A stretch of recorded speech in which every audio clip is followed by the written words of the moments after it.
Je suis heureuse de vous avoir ici avec moi. Suivez mon histoire jusqu'au bout et dites-moi dans les commentaires de quelle ville vous regardez. Je n'aurais jamais imaginé que ma tradition du dîner dominical révélerait le vrai visage de ceux que j'aimais le plus. Mais c'est exactement ce qui s'est passé quand mon fils a claqué sa fourchette sur la table et a prononcé ces 7 mots qui ont fait voler mon monde en éclats. Tu ne fais plus partie de cette famille. Sors d'ici. Je croyais que les repas de famille rapprochèrent les gens. Pendant des décennies, c'est ce qu'ils ont fait pour nous. Chaque dimanche soir, l'odeur du bœuf bourguignon embaumait ma cuisine, tandis que Marcel et moi accueillions tous ceux qui pouvaient venir à notre table. Après sa disparition, j'ai maintenu cette tradition vivante. C'était ma façon de m'accrocher à lui, de garder notre famille soudée. Ce dimanche-là a commencé comme tous les autres. J'ai passé la matinée à préparer la recette de bœuf bourguignon de Marcel, ce plat qu'il avait perfectionné au fil des années. J'ai sorti le service en porcelaine de Limoges qu'il avait hérité de sa mère. J'ai même utilisé la belle vaisselle, celle que nous avions reçue en cadeau de mariage il y a 43 ans. À 17 heures, tout était parfait. La maison embaumait le thym et le laurier. La table était dressée avec une nappe blanche immaculée et des fleurs fraîches de mon jardin. J'avais même préparé les petits pains briochés de Marcel, ceux qu'Antoine adorait depuis son enfance. Quand Antoine, Mathilde et les enfants sont arrivés, j'ai immédiatement remarqué à quel point ils semblaient tendus. Mathilde m'a à peine regardé dans les yeux quand elle m'a tendu le sac à langer avec Léa, ma petite fille de 4 ans. « On n'a pas eu une soirée à nous depuis des semaines », a-t-elle dit, déjà plongée dans son téléphone. « Les enfants ont été impossibles ces derniers temps. » Je n'ai pas rechigné à prendre Léa. Je ne l'ai jamais fait. J'aimais mes petits-enfants plus que l'air que je respirais. Hugo, mon petit-fils de 7 ans, a immédiatement couru vers la cuisine en demandant ce qu'il y avait pour le dessert. Son énergie me rappelait toujours Antoine au même âge. « Mamie a fait un gâteau au chocolat », lui ai-je dit en ébouriffant ses cheveux. « Mais d'abord le dîner, jeune homme. » Mathilde a lancé un regard à Antoine que je n'ai pas su déchiffrer. Il a haussé les épaules et s'est dirigé vers le salon sans me saluer convenablement. Quelque chose n'allait pas, mais j'ai balayé cette impression. Les familles traversent des périodes difficiles, me suis-je dit. C'est normal. Le dîner a commencé agréablement. J'ai servi les plats tandis qu'Antoine parlait de sa promotion au travail. Mathilde intervenait de temps en temps, soulignant comment ses relations avaient contribué à son avancement. J'ai remarqué qu'elle portait un nouveau bracelet en diamant qui accrochait la lumière chaque fois qu'elle bougeait le poignet. Les enfants sont vite devenus agités. Léa a commencé à jeter des petits pois à travers la table, tandis qu'Hugo se plaignait bruyamment de vouloir du gâteau maintenant, pas après le dîner. « Hugo, s'il te plaît, parle moins fort », ai-je dit gentiment. « Et Léa, la nourriture reste dans nos assiettes, ma chérie. » Mathilde n'a pas levé les yeux de son téléphone.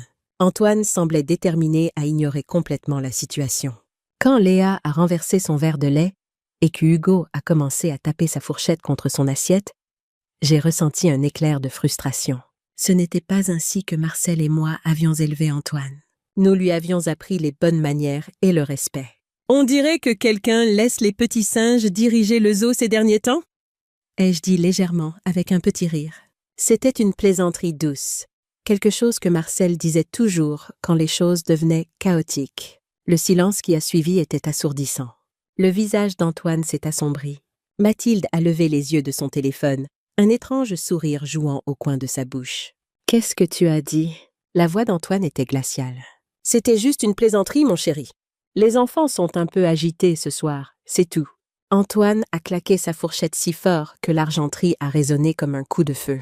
Les enfants se sont figés. Même Mathilde a semblé surprise par sa réaction. « Tu ne fais plus partie de cette famille. »« Sors d'ici !» Il a craché ces mots en me regardant à travers la table du dîner. J'ai cligné des yeux, la lumière des bougies vacillant sur son visage. Le visage de mon fils, et pendant une seconde, j'ai cru qu'il plaisantait. Le regard dans ses yeux m'a dit qu'il était sérieux. En face de moi, Mathilde a tamponné sa bouche avec sa serviette, comme si rien ne s'était passé. Mais je l'ai vu, ce petit sourire satisfait dans ses yeux. Elle savourait ce moment. « Antoine, je ne voulais pas, » ai-je commencé. « J'en ai assez de tes jugements. » m'a-t-il coupé. « Tu critiques toujours Mathilde. Tu crois toujours tout savoir mieux que tout le monde. » « C'est notre famille maintenant, et tu n'en fais plus partie. » Mes mains tremblaient, quand j'ai posé ma serviette à côté de mon assiette. 42 ans de maternité, des milliers de repas préparés, d'innombrables nuits passées à m'inquiéter pour lui, à l'aimer, et tout cela aboutissait à ça, être jeté hors de ma propre maison pour un commentaire anodin. Je me suis levée lentement. Mes jambes semblaient faibles, mais ma voix n'a pas tremblé quand j'ai parlé. « Souviens-toi de ce jour », ai-je dit en gardant les yeux sur Antoine. « Tu n'as pas perdu seulement ta mère, mais ton avenir. » Je suis allée dans la chambre d'amis où se trouvait mon sac à main et j'ai pris mes clés de voiture. En passant devant la salle à manger, Hugo a crié « Mamie, où tu vas ?» Je n'ai pas pu lui répondre. Cette petite voix pleine de confusion, pas de haine. Cela m'a presque brisée.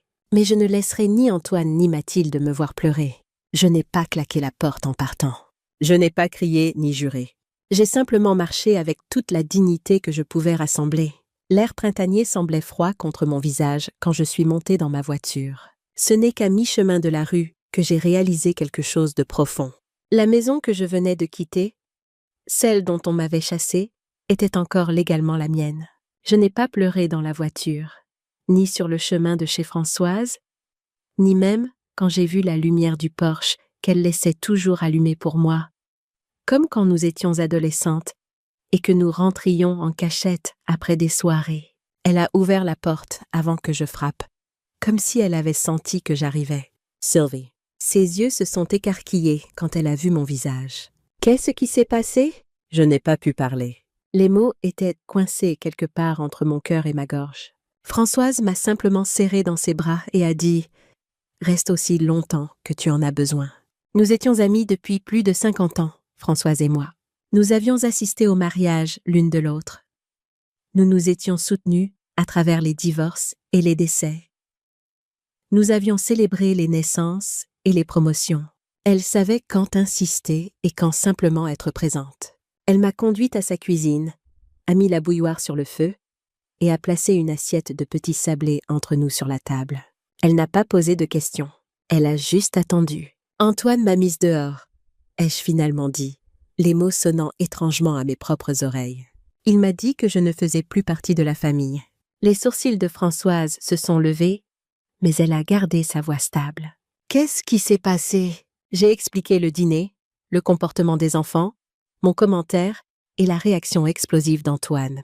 À chaque détail, cela semblait plus surréaliste. « C'est Mathilde qui est derrière tout ça », ai-je dit. « Tu aurais dû voir son visage. Elle essaye de me pousser dehors depuis des années. » Françoise a versé le thé et m'a poussé une tasse fumante. « Je n'ai jamais fait confiance à cette femme », a-t-elle dit. « Mais Antoine, je n'arrive pas à croire qu'il se retourne contre toi comme ça. Il a changé depuis leur mariage, ai-je dit. C'est comme si elle avait lentement effacé l'homme que j'avais élevé. Nous sommes restés assises en silence pendant un moment, le tic-tac de l'horloge normande de Françoise étant le seul son dans la pièce. « Où vas-tu aller » a-t-elle finalement demandé. « Je ne sais pas. » La réalité de ma situation commençait à s'imposer. « Je suppose que je dois trouver un appartement. » Françoise a secoué la tête fermement. « Tu vas rester ici jusqu'à ce que tu aies réglé les choses. La chambre d'amis est à toi aussi longtemps que tu en auras besoin. » Cette nuit-là, allongée éveillée dans la chambre d'amis de Françoise, j'ai rejoué chaque seconde de ce dîner. Le couvre-lit fleuri sentait légèrement la lavande et l'horloge sur la commode faisait trop de bruit. Mais tout ce à quoi je pouvais penser, c'était la maison.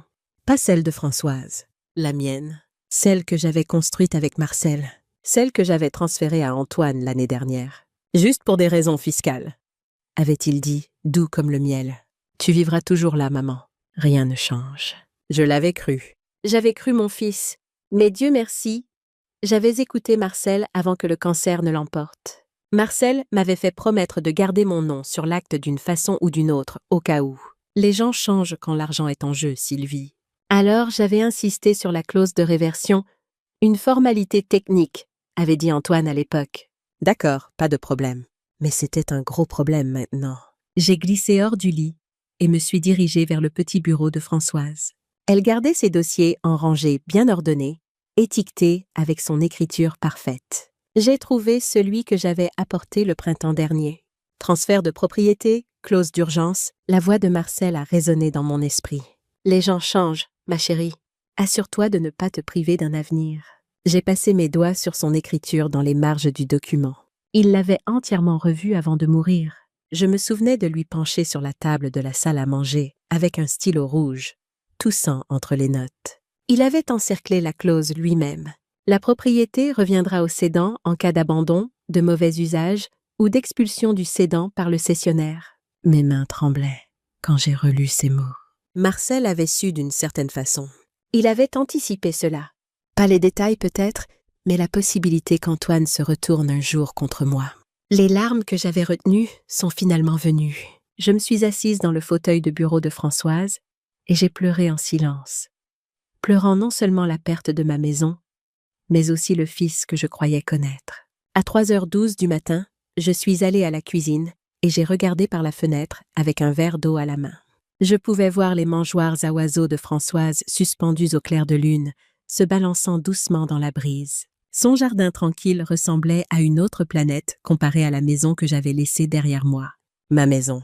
J'ai revu les mains de Marcel, plantant des hortensias sous la fenêtre du salon, sa chemise kaki collée à son dos, de la terre sous les ongles. Je me souvenais de lui se tournant vers moi en riant. « Celui-ci est pour ton anniversaire, Sylvie. Il fleurira comme toi. » La cuisine. C'est là que j'avais appris au petit Hugo à étaler la pâte à tarte sans la déchirer. Où nous avions fait du pain aux bananes ensemble et où il avait demandé s'il pouvait lécher la cuillère. Où Mathilde se tenait il y a seulement 3 semaines, défilant sur son téléphone, ignorant la casserole qui bouillait jusqu'à ce qu'elle déborde, et j'avais discrètement baissé le feu. Alors que l'aube se levait, j'ai pris une décision. Je ne partirai pas simplement. Pas de la maison que Marcel et moi avions construite, pas des souvenirs que nous avions créés, pas de l'avenir que nous avions planifié. Une semaine plus tard, l'appel est venu juste après le petit déjeuner. J'étais assise à la petite table ronde de la cuisine de Françoise, pliant du linge que je n'avais pas besoin de plier, juste pour occuper mes mains. Sa chatte, Minette, jouait avec les rayons de soleil qui entraient par la fenêtre, inconsciente du bouleversement dans ma vie. Mon téléphone a sonné, et quand j'ai vu son nom, mon estomac s'est noué. Antoine, j'ai laissé sonner 2 fois avant de décrocher. « Maman ?» a-t-il dit, sa voix précipitée et tendue. « Salut ? Je suis désolée de te déranger, mais il y a un problème. » Je n'ai pas répondu. J'avais passé la semaine à penser à Antoine, à notre relation, à la façon dont elle avait changé au fil des années. Antoine avait toujours été un enfant sensible, facilement influencé par son entourage. Quand il avait rencontré Mathilde à l'université, j'avais remarqué de petits changements au début. Il appelait moins souvent. Ses visites à la maison devenaient plus courtes. Il commençait à reprendre les opinions de Mathilde sur tout, de la politique à la meilleure façon de plier les serviettes. Après leur mariage, les changements s'étaient accélérés. Le rire chaleureux et facile d'Antoine avait disparu. Il était devenu défensif, prompt à s'offenser. L'ambition de Mathilde semblait les consumer tous les deux. Le bon quartier, les bonnes écoles pour les enfants, les bonnes relations sociales. J'avais essayé de maintenir notre relation, d'être la mère dont il avait besoin. Je gardais les enfants chaque fois qu'il le demandait. Je ne commentais jamais les choix parentaux de Mathilde, même quand je n'étais pas d'accord. Je leur avais donné de l'argent quand ils avaient du mal à payer l'apport pour leur première maison. Et maintenant, il m'appelait. Non pas pour s'excuser, mais parce qu'il avait besoin de quelque chose. Il y a un truc bizarre avec le titre de propriété de la maison. A-t-il continué en essayant de paraître décontracté, mais en échouant. La banque dit qu'il y a un privilège ou une clause ou quelque chose. Il refuse de refinancer. Je n'ai toujours pas répondu, respirant juste lentement, laissant le silence s'étendre entre nous. Je pensais juste, a-t-il trébuché sur les mots suivants. Je pensais que peut-être tu pourrais clarifier les choses. J'ai finalement parlé, calme et basse. Oh, ma maison à nouveau, c'est ça? Silence à l'autre bout. Je pouvais pratiquement l'entendre cligner des yeux de confusion. Je veux dire, je sais qu'elle était à ton nom à un moment. Mais nous avons transféré... Tu veux dire la maison où j'ai construit mon mariage? L'ai-je interrompu. La maison où je t'ai élevé? La maison d'où tu m'as chassé. Encore du silence. Je me suis levée et me suis dirigée vers la fenêtre arrière, tenant toujours le torchon de Françoise. J'ai sorti les documents la nuit où tu m'as jeté comme un chien errant. Ai-je continué. Tu n'as jamais eu la pleine propriété, Antoine. Tu as signé cette clause toi-même. Je ne savais pas ce que ça voulait dire. A-t-il dit. une pointe défensive se glissant dans sa voix. Non, tu as dit que c'était juste pour les impôts. J'ai dit que ça devait être réversible. Et ton père, il s'est assuré que ça le soit. Antoine a soupiré.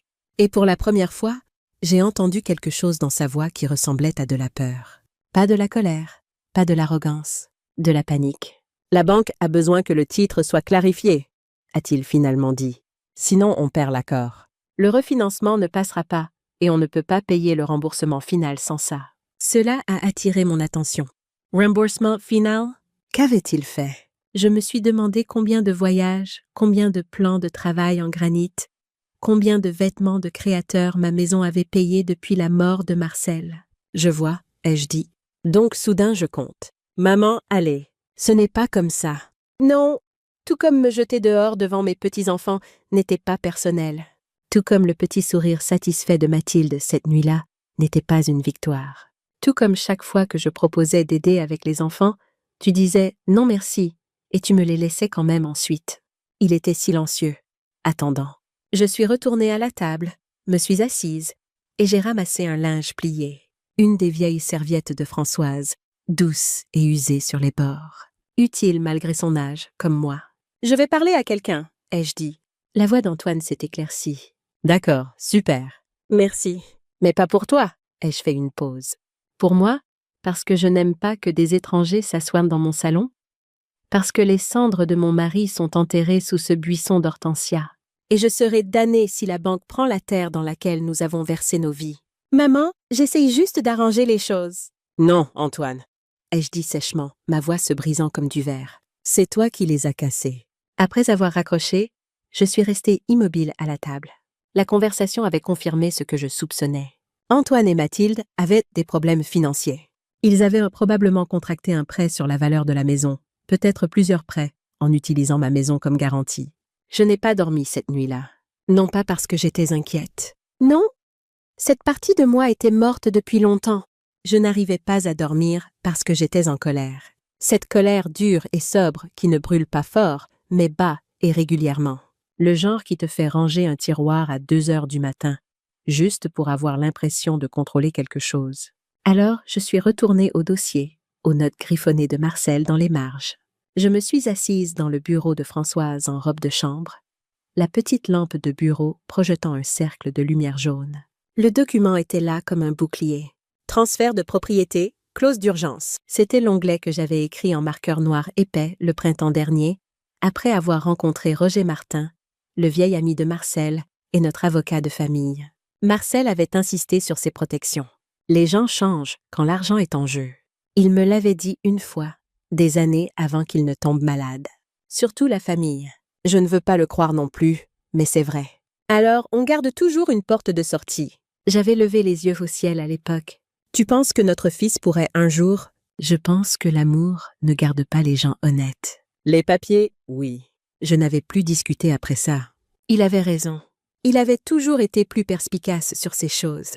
J'étais la douce, la pâtissière, l'infirmière, le ciment. Marcel était les briques. Et maintenant qu'il était parti, je devais être les deux. J'ai relu la clause à nouveau, la partie qui me protégeait. La clause de réversion nichée juste en dessous de tout le langage sur le transfert pour optimisation fiscale. Mon nom était encore lié à la propriété légalement. La clause disait que la maison devait me revenir sous 3 conditions. Si j'étais retirée de la maison, si la propriété était négligée, ou si une action financière était entreprise sans mon consentement écrit. Antoine avait coché les 3 avec panache. J'avais apporté les papiers chez Françoise l'automne dernier après une étrange conversation avec Mathilde sur la consolidation des actifs pour le bien de la rationalisation de l'héritage familial. Je n'avais pas aimé le son de ça à l'époque. Maintenant, j'étais reconnaissante d'avoir écouté mon instinct. Le lendemain matin, je me suis fait un café. Je me suis habillée correctement pour la première fois depuis des jours et j'ai appelé Roger Martin. « Bonjour Sylvie », a-t-il dit, joyeux comme toujours. « Comment se passe la retraite ?» Je n'ai pas répondu tout de suite. « J'ai besoin de venir vous voir », ai-je dit. C'est à propos de la maison et d'Antoine. Sa voix a changé instantanément. Je libère mon après-midi. J'ai raccroché et j'ai regardé le dossier. Marcel était parti depuis 14 mois. Son jardin était devenu sauvage. Sa maison s'effondrait sous le sentiment d'avoir droit de son fils, et j'étais restée dans l'ombre, trop honteuse pour y faire face. Plus maintenant. J'ai glissé le dossier sous mon bras, pris mon sac à main et embrassé Françoise sur la joue alors qu'elle remuait une casserole de soupe sur la cuisinière. « Tu vas quelque part ?» a-t-elle demandé. « Oui, » ai-je dit en marchant vers la porte. « Récupérer ce qui m'appartient. » Dehors, le matin était froid et vif. Ma respiration formait des nuages devant moi alors que je marchais vers la voiture. Je n'avais pas conduit depuis des jours. Mes mains tremblaient légèrement quand j'ai agrippé le volant. Non pas de nervosité, mais de résolution. La maison d'où Antoine m'avait chassée était encore légalement attachée à moi. Le fils que j'avais élevé voulait m'effacer, mais il avait oublié une chose. Je l'avais élevé, je savais exactement quelle part de lui était du bluff et quelle part était de la panique. Roger avait l'air plus vieux que dans mon souvenir. Ses cheveux, autrefois poivre et sel, étaient maintenant juste sel. Mais son esprit était toujours aussi vif qu'une lame. Il n'a pas perdu de temps en civilité quand je suis entrée dans son bureau cet après-midi-là. Il a juste fait un geste vers la chaise en face de son bureau et a dit « Faites-moi voir le dossier ». Je le lui ai tendu, et il a ajusté ses lunettes, feuilletant chaque page comme un homme cherchant un pouls. Nous sommes restés assis en silence pendant presque 10 minutes. L'horloge au mur faisait tic-tac plus fort que nécessaire. Quelque part dehors, un camion a klaxonné et un chien a aboyé. Quand il a finalement levé les yeux, son expression était indéchiffrable. « Légalement ?» a-t-il dit en tapotant la page avec le dos de son stylo. « Vous n'avez jamais renoncé à la pleine propriété. Vous avez conservé un intérêt réversif, ce qui signifie, il s'est penché en arrière, croisant les mains sur son ventre, que vous pouvez la reprendre. » Je n'ai pas respiré pendant une seconde. Mes paumes ont commencé à transpirer. « Juste comme ça ?» ai-je demandé, ma voix mince. Il a fait un petit signe de tête. « Pas juste comme ça. » Ça demande des papiers, un préavis de 30 jours pour quitter les lieux. Possiblement une action en justice s'il refuse de partir. Mais la loi est de votre côté, Sylvie. Cette clause est solide. Votre mari savait ce qu'il faisait. J'ai regardé le dossier à nouveau. L'encre rouge de Marcel encore visible dans la marge. Ceci reste. Pas d'exception. J'ai voulu pleurer. Je ne l'ai pas fait. Roger a continué. Vous devrez décider comment vous voulez procéder. Discrètement, formellement ou par voie judiciaire. Je peux rédiger le préavis aujourd'hui si vous voulez. J'ai hoché la tête avant de trop réfléchir. Oui, je le veux. Le préavis. Il m'a regardé longuement, pas en me jugeant, mais avec attention, m'étudiant comme un homme essayant de jauger ce qui était du chagrin, ce qui était de la fureur. Vous êtes sûre d'être prête pour ça, Sylvie? Ce ne sera pas agréable. Je me suis redressée sur ma chaise. Ils ont fait leur choix. Maintenant, je fais le mien. Il a souri doucement, pas gentiment, mais avec une sorte de respect que je n'avais pas ressenti depuis longtemps. C'est la Sylvie dont je me souviens. Alors qu'il sortait un nouveau jeu de formulaire, j'ai regardé autour du bureau. Les mêmes diplômes encadrés, la même étagère poussiéreuse avec trop de revues juridiques et pas assez de chaleur. Marcel avait l'habitude de s'asseoir dans cette même chaise, révisant la planification successorale et les documents d'urgence comme s'il se préparait à la guerre. À l'époque, je pensais qu'il était dramatique. Maintenant, je voyais ça pour ce que c'était, de l'amour. Le genre discret et vigilant. Le genre qui laisse des boucliers derrière lui quand il sait qu'il ne sera plus là pour monter la garde. Roger a fait glisser les papiers sur le bureau et m'a tendu un stylo. « Signez ici. Nous émettrons un préavis formel de 30 jours. S'il le conteste, nous intensifions. » Mais honnêtement, il m'a regardé droit dans les yeux. Il bluffe. Il pensait que vous étiez faible. J'ai signé. Mes mains tremblaient un peu. Pas de peur, mais d'autre chose. Du soulagement peut-être, ou de l'adrénaline. Quand c'était fait, j'ai fermé le dossier et posé mes mains sur mes genoux. Roger s'est levé et m'a accompagné à la porte comme un gentleman. « Appelez-moi si vous recevez quoi que ce soit de menaçant, » a-t-il dit. Email, texto, messages vocaux. Gardez tout. Plus il s'agite, plus notre dossier devient facile. J'ai hoché la tête. Dehors, le soleil avait glissé derrière un nuage. Le vent s'était levé, dispersant des feuilles sur le parking. Je suis allée à ma voiture, le préavis signé dans mon sac, et je suis restée assise derrière le volant longtemps, avant de tourner la clé. Antoine ne le savait pas encore, mais la maison qu'il pensait posséder était déjà à moitié de retour à mon nom. Je suis retournée chez Françoise avec les vitres baissées, laissant l'air printanier me laver. Pour la première fois depuis ce dîner dominical, j'ai ressenti autre chose que de la douleur ou de la colère. Je me suis sentie puissante, pas de manière vengeresse, mais de la façon dont on se sent quand on se redresse enfin, après s'être courbé trop longtemps. Françoise m'attendait sur le porche quand je me suis garée dans son allée. Un regard sur mon visage lui a dit tout ce qu'elle avait besoin de savoir. « Tu te bats ?» a-t-elle dit. Ce n'était pas une question. « Oui. » Elle a hoché la tête, un sourire jouant au coin de sa bouche. « Bien. » Il était temps. Ce soir-là, alors que nous étions assises sur sa balancelle avec des verres de vin, je lui ai tout raconté. La clause, la réunion avec Roger, le préavis qui serait délivré le lendemain matin. « Qu'est-ce que tu penses qu'Antoine va faire ?» a-t-elle demandé. J'ai pris une gorgée de vin et j'ai considéré la question. Il va paniquer, puis il va essayer de charmer sa sortie. Quand ça ne marchera pas, il va se mettre en colère. Et quand la colère ne marchera pas, j'ai fait une pause, regardant une luciole clignoter dans le crépuscule qui s'installait. C'est là que je saurais que j'ai gagné. Françoise a serré ma main. Marcel serait fier. Marcel savait, ai-je dit doucement. Il a vu ça venir d'une certaine façon. Nous sommes restées assises en silence un moment. La balancelle grinçant doucement sous nous. L'air nocturne était doux avec le parfum des roses de Françoise. Au loin, un sifflet de train a retenti. Solitaire, mais déterminé. Comme moi, j'ai attendu jusqu'à mercredi pour faire mon prochain mouvement. En milieu de journée, juste après l'heure de pointe scolaire, mais avant qu'Antoine ne soit rentré du travail. Mathilde ne travaillait pas vraiment. Mais elle avait un cours de pilates fixe chaque mercredi à midi. Je connaissais leur routine mieux qu'ils ne le pensaient. La rue était calme quand je me suis garée dans la vieille berline de Françoise, à 2 portes de distance. J'ai laissé le moteur tourner, je suis descendue et je me suis tenue sur le trottoir, appareil photo en main. De loin, la maison avait l'air pareil. Ma maison. Même volet, même allée en briques que Marcel avait posée à la main un été étouffant. Mais de près, j'ai vu la vérité. Les hortensias que Marcel avait plantées jaunissaient sur les bords. La pelouse était montée en graines. Les gouttières se détachaient du toit, comme si elles essayaient de fuir l'endroit. Je n'ai pas pleuré. J'ai pris des photos, les marches avant envahies par les mauvaises herbes, la peinture qui s'écaillait sur les rambardes du porche, un nain de jardin cassé qu'Hugo avait offert à Marcel pour son dernier anniversaire. Je ne reconnaissais pas l'endroit. On aurait dit que personne ne l'aimait. Parce que personne ne l'aimait. Pas comme je l'avais fait.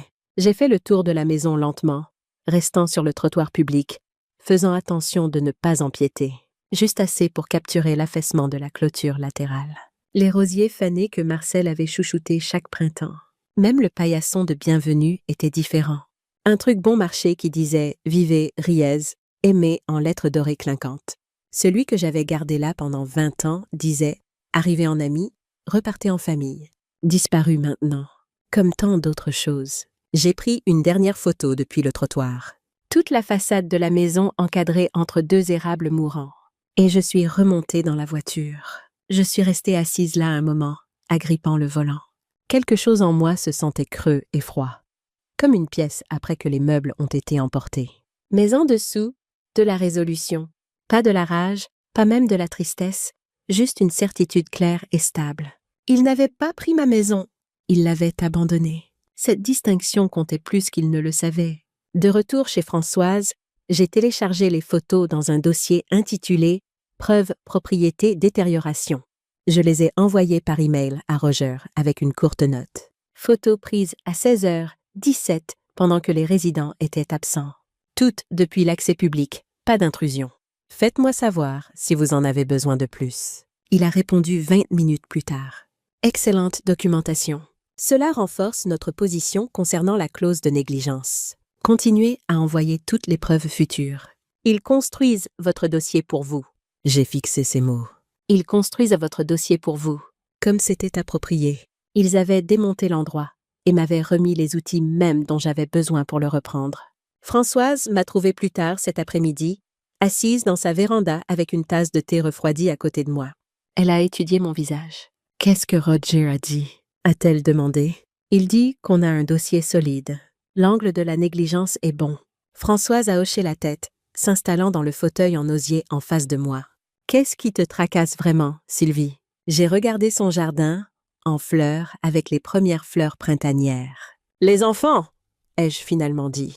Hugo et Léa, ils ne comprennent pas ce qui se passe. Tout ce qu'ils sauront, c'est que mamie leur a pris leur maison. Françoise s'est penchée en avant, ses yeux doux mais fermes. « Et à qui la faute ?» Antoine a fait ce choix. Mathilde l'y a encouragé. « Tu protèges juste ce qui t'appartient. » Je sais, mais ça fait quand même mal. Bien sûr que ça fait mal. Tu ne serais pas toi si ce n'était pas le cas. Nous sommes restées assises en silence complice un moment, regardant un colibri voltiger entre les mangeoires de Françoise. « Tu as pensé à ce qui se passe après ?» a-t-elle finalement demandé. « Après quoi ? Après ta victoire. Après leur départ. Qu'est-ce que tu feras de la maison ?» Je ne m'étais pas permis de penser aussi loin. La maison était grande, trop grande pour moi seule. Elle serait silencieuse sans le bruit des petits pieds courant dans le couloir, sans le rire profond d'Antoine résonnant depuis le salon. Je ne sais pas, ai-je admis, mais c'est à moi de décider. C'est ce qui compte maintenant. Le lendemain, j'ai de nouveau rencontré Roger. Il avait rédigé le préavis formel de quitter les lieux. Un langage juridique froid qui serait délivré à Antoine et Mathilde le lendemain matin. C'était étrange de voir leur nom en noir et blanc, recevant l'ordre de quitter ma maison dans les 30 jours. Une fois qu'ils l'auront reçu, a expliqué Roger, le compte à rebours commence. 30 jours. S'ils n'ont pas quitté les lieux d'ici là, nous déposons une demande d'expulsion. Vu la solidité de votre dossier, je n'anticipe pas de problème, mais nous devrions être préparés. Quel genre de problème ? Ai-je demandé. L'expression de Roger s'est légèrement assombrie. Il pourrait contester la validité de la clause de réversion. Il pourrait prétendre avoir fait des améliorations à la propriété qui compensent toute négligence. Il pourrait simplement refuser de partir et nous forcer à aller au tribunal. Il a fait une pause, où il pourrait essayer des tactiques plus personnelles. Comme quoi ? Pression familiale, manipulation émotionnelle, utiliser les enfants comme levier. Il m'a regardé fixement. « Êtes-vous préparé à ça ?» J'ai pensé à la voix d'Hugo m'appelant alors que je partais cette nuit-là. J'ai pensé aux doigts collants de Léa sur mes joues quand elle voulait un bisou de bonne nuit. J'ai pensé aux décorations de Noël que nous avions faites ensemble, rangées dans le grenier de la maison que je réclamais maintenant. « Oui !» ai-je dit, ma voix plus forte que je ne m'y attendais. « Je suis préparée. » Roger a hoché la tête, apparemment satisfait. « Alors nous procédons. » Plus tard ce soir-là, j'ai appelé la sœur de ma belle-fille, Vanessa. Nous nous étions toujours bien entendus, même après que Mathilde et moi avions commencé à nous éloigner. Elle a répondu à la 3e sonnerie, la surprise évidente dans sa voix. « Sylvie, tout va bien ?»« Pas vraiment, » ai-je dit. « J'espérais qu'on pourrait se voir pour un café. Il y a quelque chose dont j'ai besoin de discuter avec toi. » Nous nous sommes arrangés pour nous rencontrer le lendemain dans un petit café à mi-chemin entre nos maisons. Vanessa m'attendait déjà quand je suis arrivée, l'air préoccupé sur son visage. Elle s'est levée et m'a serré fort dans ses bras. « Mathilde m'a dit ce qui s'était passé, » a-t-elle dit alors que nous nous asseyions. Mais je voulais entendre ta version. J'ai étudié son visage. Vanessa ressemblait à Mathilde. Même pommette haute, même cheveux au burn. Mais il y avait une chaleur dans ses yeux que sa sœur n'avait pas. « Qu'est-ce que Mathilde t'a dit exactement ?» ai-je demandé prudemment.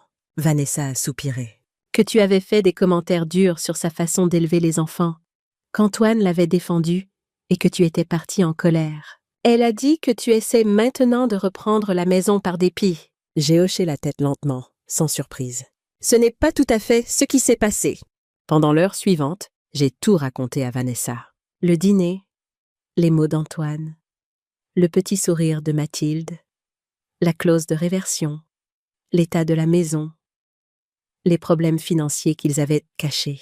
Elle a écouté sans m'interrompre, prenant occasionnellement des notes sur un petit carnet qu'elle a sorti de son sac. Quand j'ai terminé, elle s'est rassise, une expression troublée sur le visage. « Ça ressemble à Mathilde », a-t-elle finalement dit.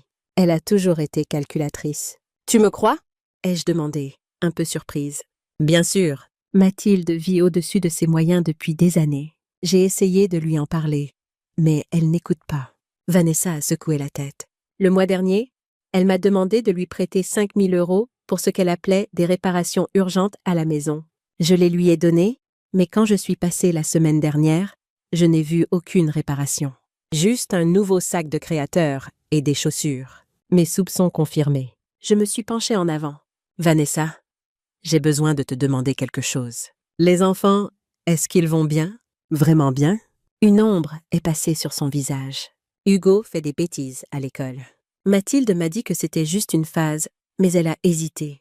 La dernière fois que je l'ai récupéré pour notre week-end ensemble, il m'a demandé s'il pouvait vivre chez moi à la place. Mon cœur s'est serré. Qu'est-ce que tu as dit? Qu'est-ce que je pouvais dire? Je lui ai dit que j'adorais la voir en visite, mais que sa place était avec ses parents. Elle m'a regardé dans les yeux. C'était mal? Non, ai-je dit gentiment. Tu as dit ce qu'il fallait dire. Mais ça m'inquiète. Moi aussi, a admis Vanessa. Et Léa, elle est si silencieuse maintenant. Elle était si bavarde avant. Nous avons parlé encore 1 heure, comparant nos notes, partageant nos inquiétudes. Au moment où nous nous sommes séparés, je me sentais à la fois validée et plus inquiète que jamais. « Qu'est-ce que tu vas faire maintenant ?» a demandé Vanessa alors que nous nous levions pour partir. « Ce que je dois faire ?» ai-je dit. Mais je suis contente de savoir que les enfants t'ont aussi dans leur camp. Elle m'a encore serré dans ses bras. « Tiens-moi au courant. Et s'il y a quoi que ce soit que je puisse faire pour t'aider, je le ferai, ai-je promis. » En retournant chez Françoise, j'ai senti une nouvelle résolution se durcir en moi. Il ne s'agissait plus seulement de la maison. Il ne s'agissait même plus de la trahison d'Antoine ou de la manipulation de Mathilde. Il s'agissait de 2 petits-enfants pris dans une situation toxique. Quoi qu'il arrive ensuite, je m'assurerai qu'ils soient protégés. Quand je suis revenue, Françoise était dans la cuisine, en train de faire de la soupe. Le riche arôme de bouillon de poule et d'herbe remplissait l'air, me rappelant d'innombrables dîners autour de ma propre table. « Comment ça s'est passé avec Vanessa ?» a-t-elle demandé en remuant la casserole. Mieux que prévu. Elle me croit et elle s'inquiète aussi pour les enfants. Françoise a hoché la tête, sans surprise. Bien. Tu as besoin d'alliés dans ce combat, Sylvie. Plus il y en a, mieux c'est. Et si je faisais une erreur? Ai-je demandé soudain, exprimant le doute qui me rongeait. Et si ça rendait tout pire? Françoise a arrêté de remuer et s'est tournée pour me faire face pleinement. Pire que d'être jetée hors de ta propre maison? Pire que de regarder ton fils devenir quelqu'un que tu ne reconnais plus? Pire que de voir tes petits-enfants élevés dans une maison de mensonges et d'insouciance financière? Présentée ainsi, la réponse était claire. Non, pas pire que ça. Alors tu es sur la bonne voie, a-t-elle dit fermement. Maintenant, viens m'aider avec ces biscuits. Les mains oisives font des esprits inquiets. Alors que nous travaillions côte à côte dans sa cuisine chaude, j'ai ressenti une paix que je n'avais pas éprouvée depuis ce dîner fatidique. Je faisais ce qu'il fallait. Ce ne serait pas facile, mais c'était nécessaire. Pour moi, pour la mémoire de Marcel, et surtout pour Hugo et Léa. Le préavis formel a été délivré le lendemain matin. Je n'étais pas présente. Roger m'avait conseillé de ne pas l'être. Mais j'ai reçu confirmation par email qu'Antoine avait signé l'accusé de réception à 9h17. Maintenant, le compte à rebours commençait. 30 jours. Le texto est arrivé 2 jours plus tard. J'étais de nouveau dans la véranda de Françoise, pliant du linge avec le journal télévisé qui bourdonnait doucement en arrière-plan. Mon téléphone a vibré une fois sur l'accoudoir. Je l'ai pris et j'ai vu son nom. Mathilde.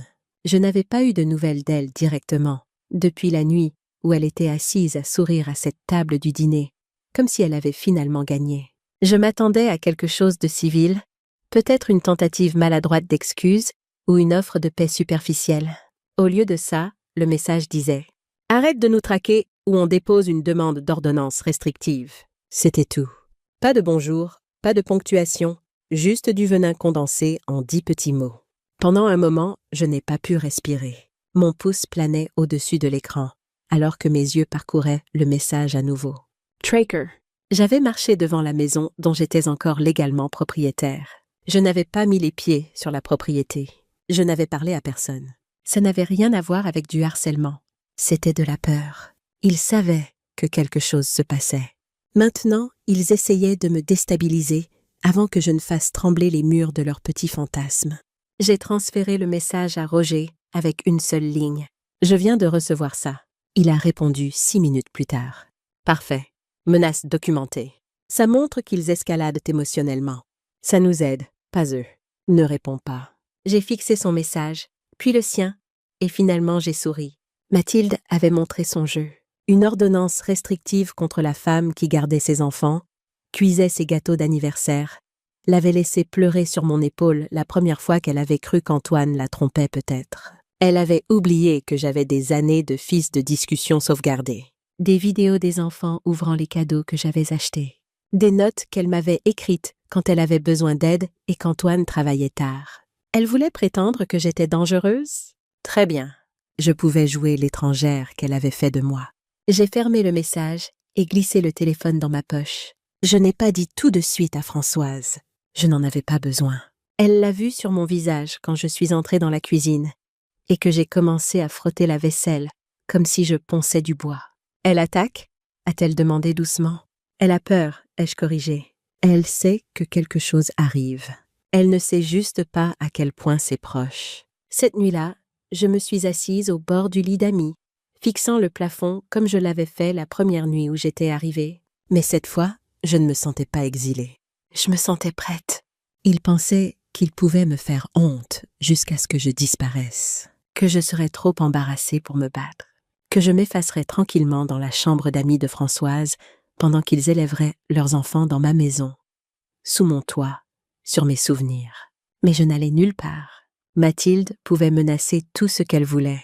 J'avais vécu assez longtemps pour savoir que quand les gens arrêtent d'essayer de te manipuler avec de la gentillesse, ils essaient la peur ensuite. Et quand la peur ne marche pas, ils paniquent. Et quand ils paniquent, c'est là que je gagne.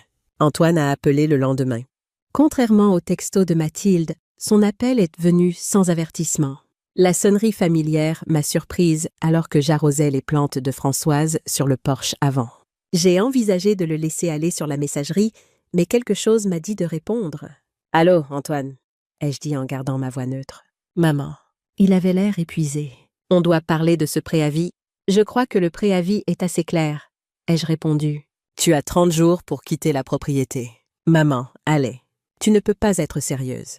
C'est notre maison. » »« Non, Antoine. C'est ma maison. La maison dans laquelle je t'ai permis de vivre sous des conditions spécifiques. Des conditions que tu as violées. » Il a fait un bruit frustré. « C'est à cause de ce que j'ai dit au dîner ?» J'étais en colère. Je ne le pensais pas. « Tu m'as dit que je ne faisais plus partie de la famille et de sortir. » ai-je dit calmement. « Tu le pensais à ce moment-là, et maintenant tu fais face aux conséquences. On ne peut pas juste partir. »« Maman, où est-ce qu'on irait ?»« Et les enfants ? Tu as pensé à eux ? » Et voilà, les enfants. Exactement comme Roger l'avait prédit. Exactement comme je l'avais craint. « Je pense à Hugo et Léa tous les jours. » ai-je dit, ma voix s'adoucissant légèrement. Je me demande s'ils me manquent. Je me demande si tu leur as expliqué pourquoi j'ai soudainement disparu de leur vie. Silence à l'autre bout. Puis, ils te manquent vraiment. Hugo n'arrête pas de demander quand tu vas revenir. Mon cœur a eu mal, mais je me suis cuirassée. C'est à toi de lui expliquer, Antoine. C'est toi qui as fait le choix de me couper. Maintenant, c'est à toi d'expliquer pourquoi. Maman, s'il te plaît. On peut arranger ça. Peut-être qu'on pourrait, je ne sais pas, te payer un loyer ou quelque chose. J'ai presque ri. Un loyer? Après m'avoir jeté de ma propre maison? Après que Mathilde m'a menacée d'une ordonnance restrictive pour avoir simplement passé devant la propriété dont je suis légalement propriétaire? Je ne crois pas, Antoine. Mathilde a fait quoi? Il avait l'air sincèrement surpris. Vérifie son téléphone. Le texto a été envoyé il y a 2 jours. Encore du silence. Puis, je ne savais pas pour ça. Il y a beaucoup de choses que tu ne sais pas, apparemment. Maman, je suis désolée. Je suis vraiment désolée. J'ai surréagi cette nuit-là. C'était une journée stressante et je m'en suis pris à toi. C'était mal. Ses excuses avaient l'air sincères, mais c'était trop peu, trop tard. Oui, c'était mal. Et maintenant, nous en sommes là. Alors c'est ça? Tu vas vraiment expulser ton propre fils?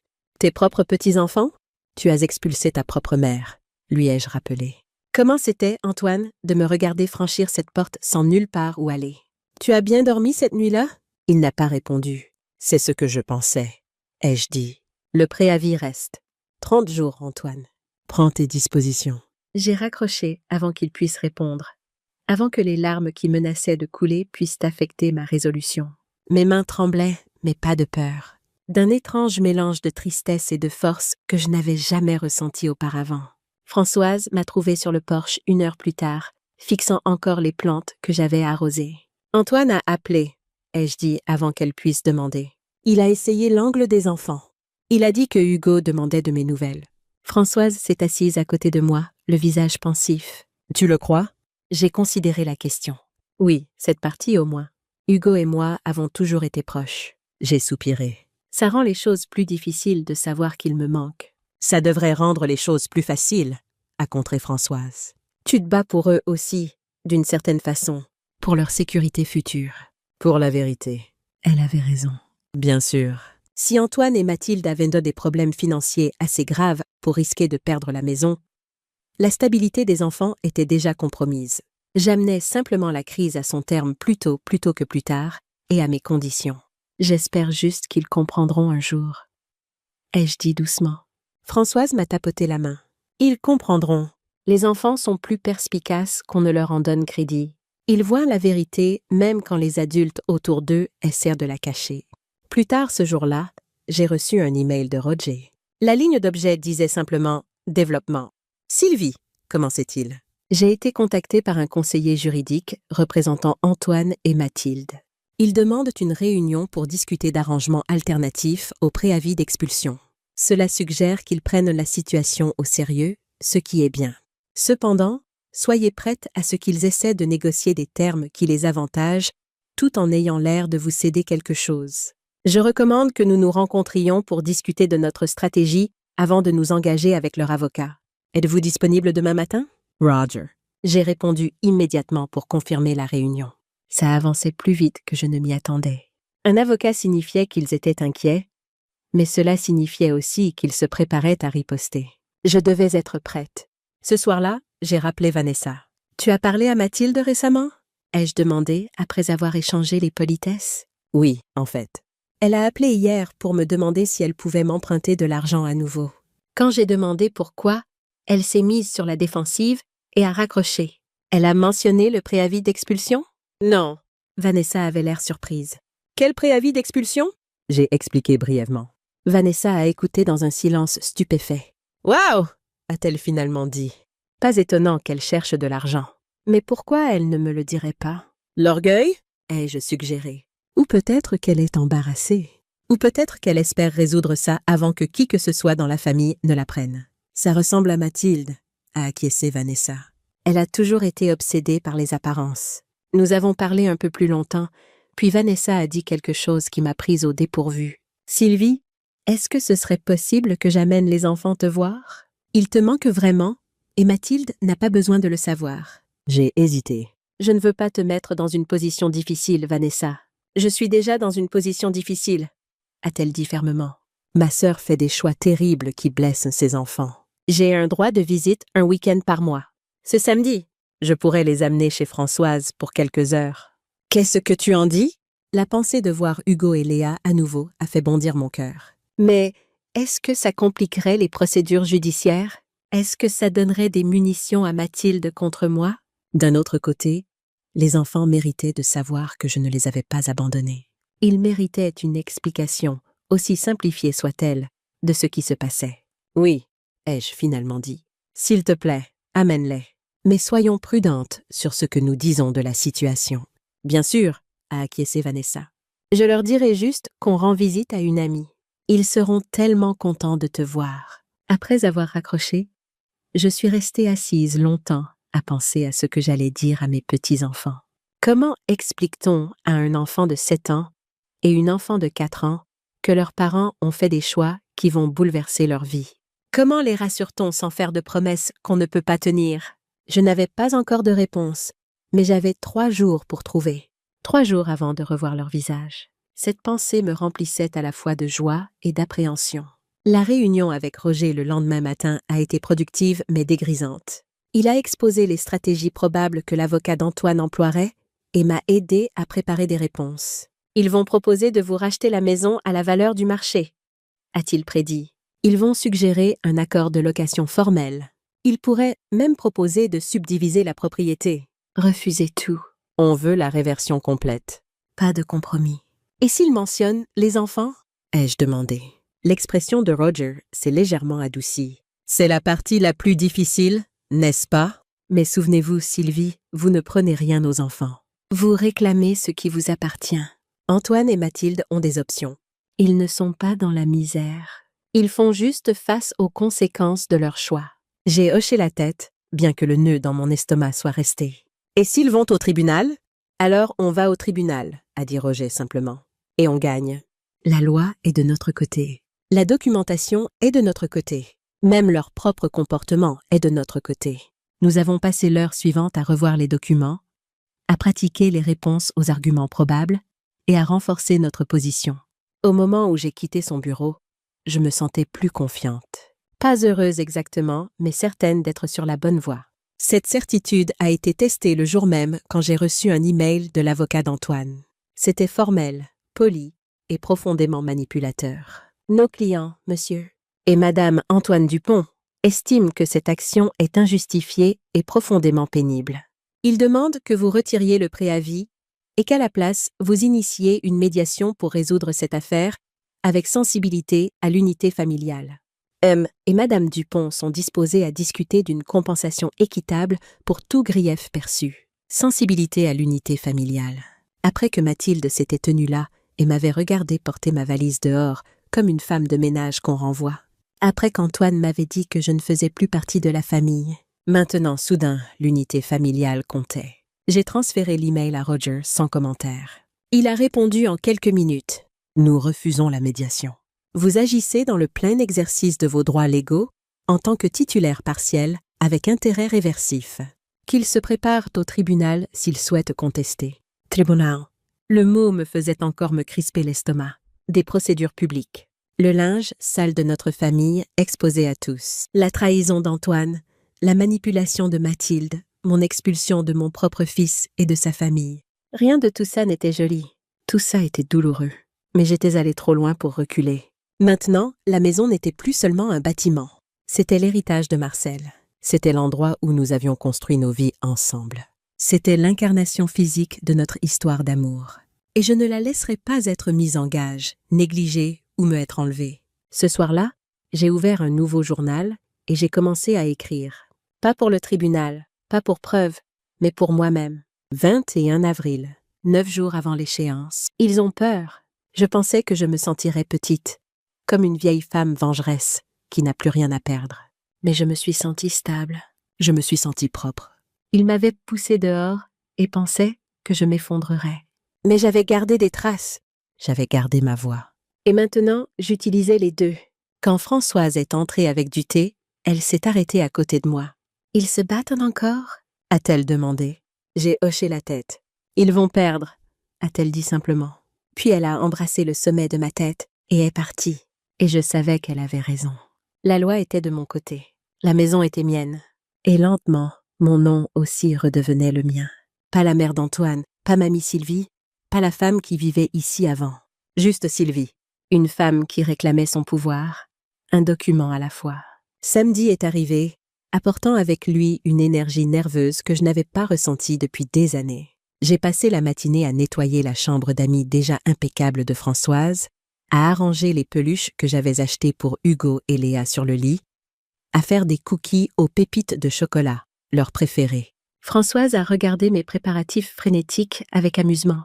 Ce sont des enfants, Sylvie, pas la reine d'Angleterre. Ils seront juste contents de te voir. Elle avait raison, bien sûr. Mais j'avais besoin de la distraction. Besoin de canaliser mon anxiété dans quelque chose de productif. Besoin d'avoir l'impression de préparer un foyer, aussi temporaire soit-il, pour mes petits-enfants. Vanessa est arrivée à midi pile, comme promis. J'ai regardé par la fenêtre alors qu'elle aidait Hugo et Léa à sortir de la voiture. Hugo avait l'air plus grand que dans mon souvenir, ses cheveux noirs lui tombant dans les yeux, d'une façon qui me rappelait douloureusement Antoine au même âge. Léa serrait son lapin en peluche préféré, celui que je lui avais offert pour son 3e anniversaire. J'ai ouvert la porte avant qu'il n'arrive. Hugo m'a vu en premier. Ses yeux se sont écarquillés, puis tout son visage s'est illuminé. « Mamie !» a-t-il crié en se détachant de Vanessa et en courant vers moi. Je me suis agenouillée pour le rattraper alors qu'il se jetait dans mes bras. « Oh, mon doux garçon !» ai-je murmuré en le serrant fort. « Tu m'as tellement manqué. » Léa était plus prudente, restant en retrait près de Vanessa jusqu'à ce qu'elle soit sûre que c'était vraiment moi. Puis elle aussi s'est avancée, se déplaçant avec la dignité délibérée d'une princesse de 4 ans. « Bonjour, mamie !» a-t-elle dit solennellement en tendant son lapin pour inspection. « Pom-pom t'a manqué. » Je me suis mise à sa hauteur. Pom-Pom m'a manqué aussi. Et tu m'as manqué encore plus. Elle a considéré cela, puis a hoché la tête et m'a laissé la serrer dans mes bras. Par-dessus son épaule, j'ai croisé le regard de Vanessa. Elle souriait. Mais il y avait aussi de l'inquiétude. Nous avons passé les heures suivantes dans une bulle de joie. Nous avons fait des biscuits. Nous avons lu des histoires. Nous avons construit un fort dans le salon de Françoise avec des draps et des dossiers de chaises. Hugo m'a montré ses derniers dessins.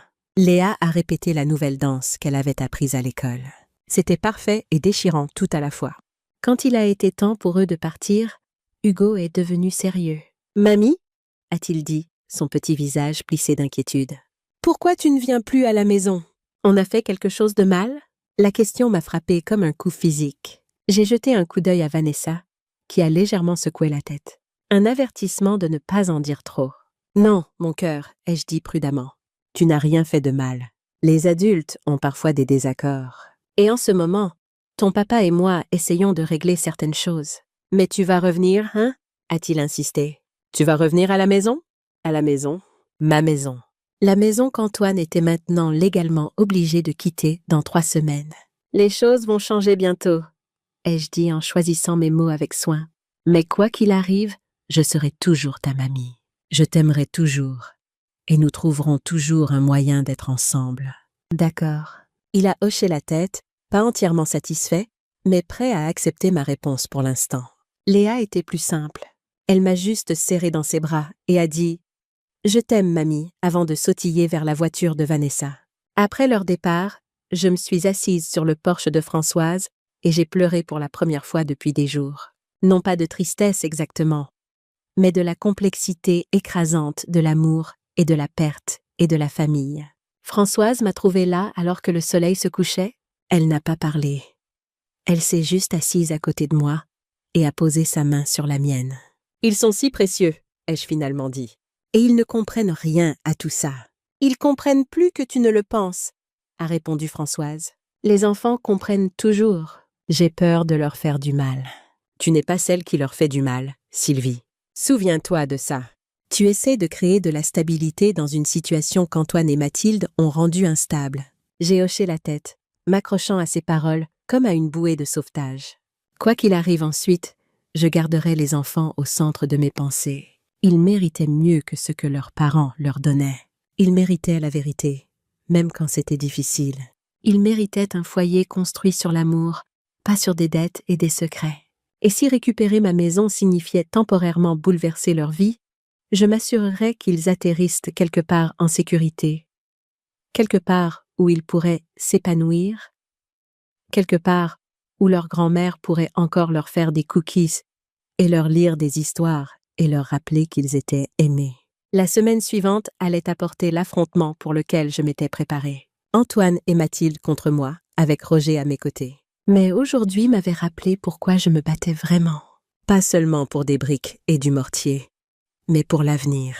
L'avenir d'Hugo, l'avenir de Léa et le mien. Le tribunal était plus froid que je ne m'y attendais. Pas la température, le ton. Aucune chaleur familiale, aucune seconde chance. Juste le bourdonnement sourd des lumières fluorescentes et le froissement des papiers sur des bureaux en chaîne. Le genre d'endroit où la vérité n'a pas besoin de larmes pour être réelle. Je suis arrivée en avance, vêtue d'un tailleur bleu marine que je n'avais pas porté depuis les funérailles de Marcel. Françoise avait insisté pour me conduire, attendant dans le couloir pendant que Roger et moi passions en revue notre stratégie une dernière fois. « Souvenez-vous » a-t-il dit à voix basse. « Ils vont essayer de rendre ça émotionnel. Ils vont essayer de vous peindre comme vindicative. Ne mordez pas à l'hameçon. On s'en tient aux faits. La clause de réversion, la négligence documentée, votre expulsion légale des lieux. » J'ai hoché la tête, lissant des plis invisibles sur ma jupe. « Et s'ils parlent des enfants? Ils le feront, » a dit Roger simplement. C'est leur argument émotionnel le plus fort. Mais juridiquement, c'est sans importance. Le juge le saura. Et le texto de Mathilde, la menace d'ordonnance restrictive? On l'introduira s'ils essaient de prétendre au harcèlement ou à une quelconque forme d'intimidation de votre part. Sinon, on le laisse parler de lui-même dans notre documentation. En entrant dans la salle d'audience, j'ai immédiatement repéré Antoine. Il était assis 2 tables plus loin, les épaules voûtées, la cravate de travers. Son avocat, un homme à l'allure lisse avec des cheveux argentés et un costume coûteux, arrangeait des papiers avec une efficacité professionnelle. Mathilde n'était pas là. Cela en disait assez. « Où est sa femme ?»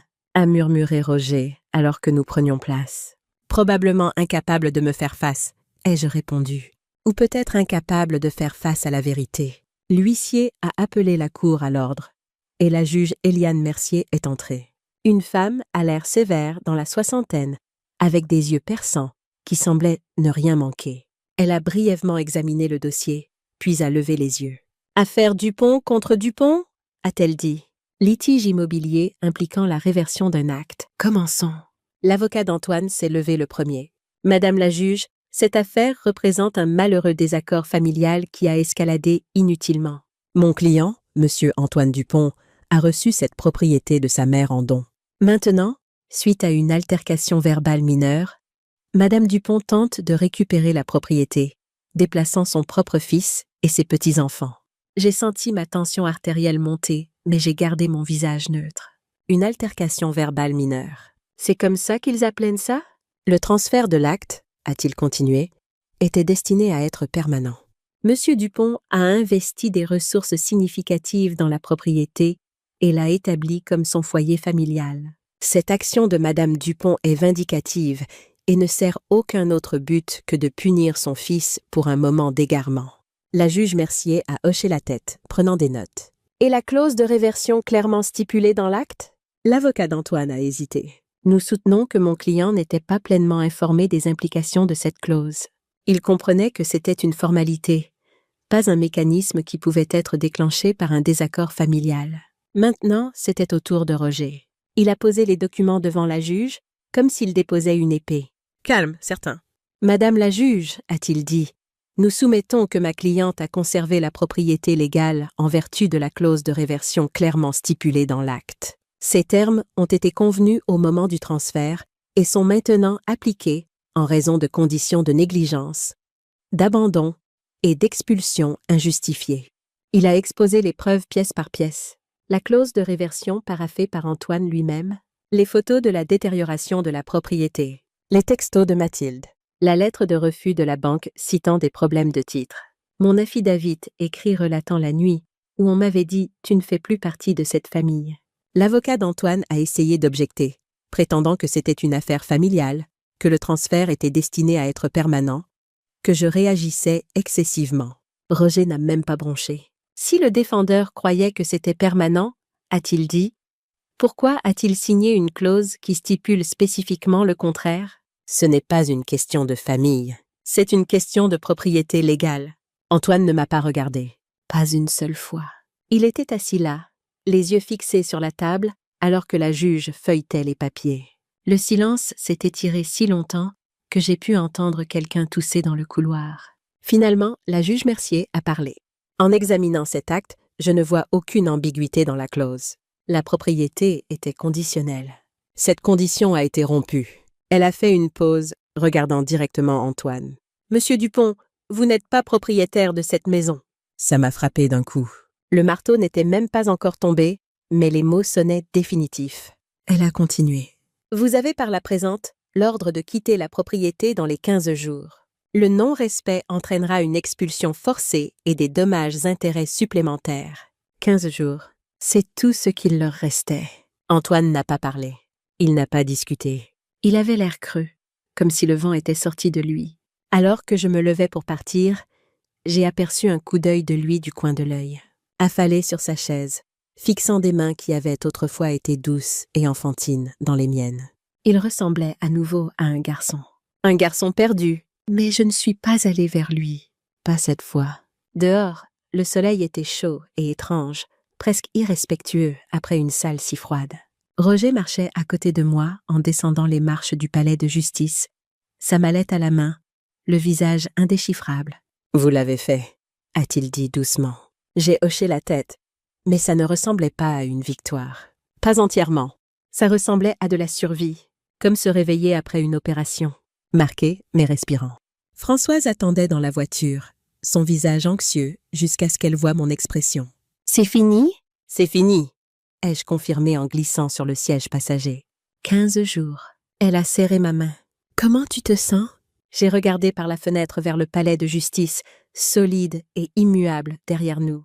Je ne sais pas encore. Ce soir-là, Françoise m'a versé un verre de vin rouge et a dit à la fin de quelque chose. J'ai levé le mien, les yeux stables. Non, au commencement. Je me suis assise sur son porche longtemps après qu'elle soit allée se coucher, écoutant le bruissement des feuilles, le doux gémissement du vieux bois sous ma chaise.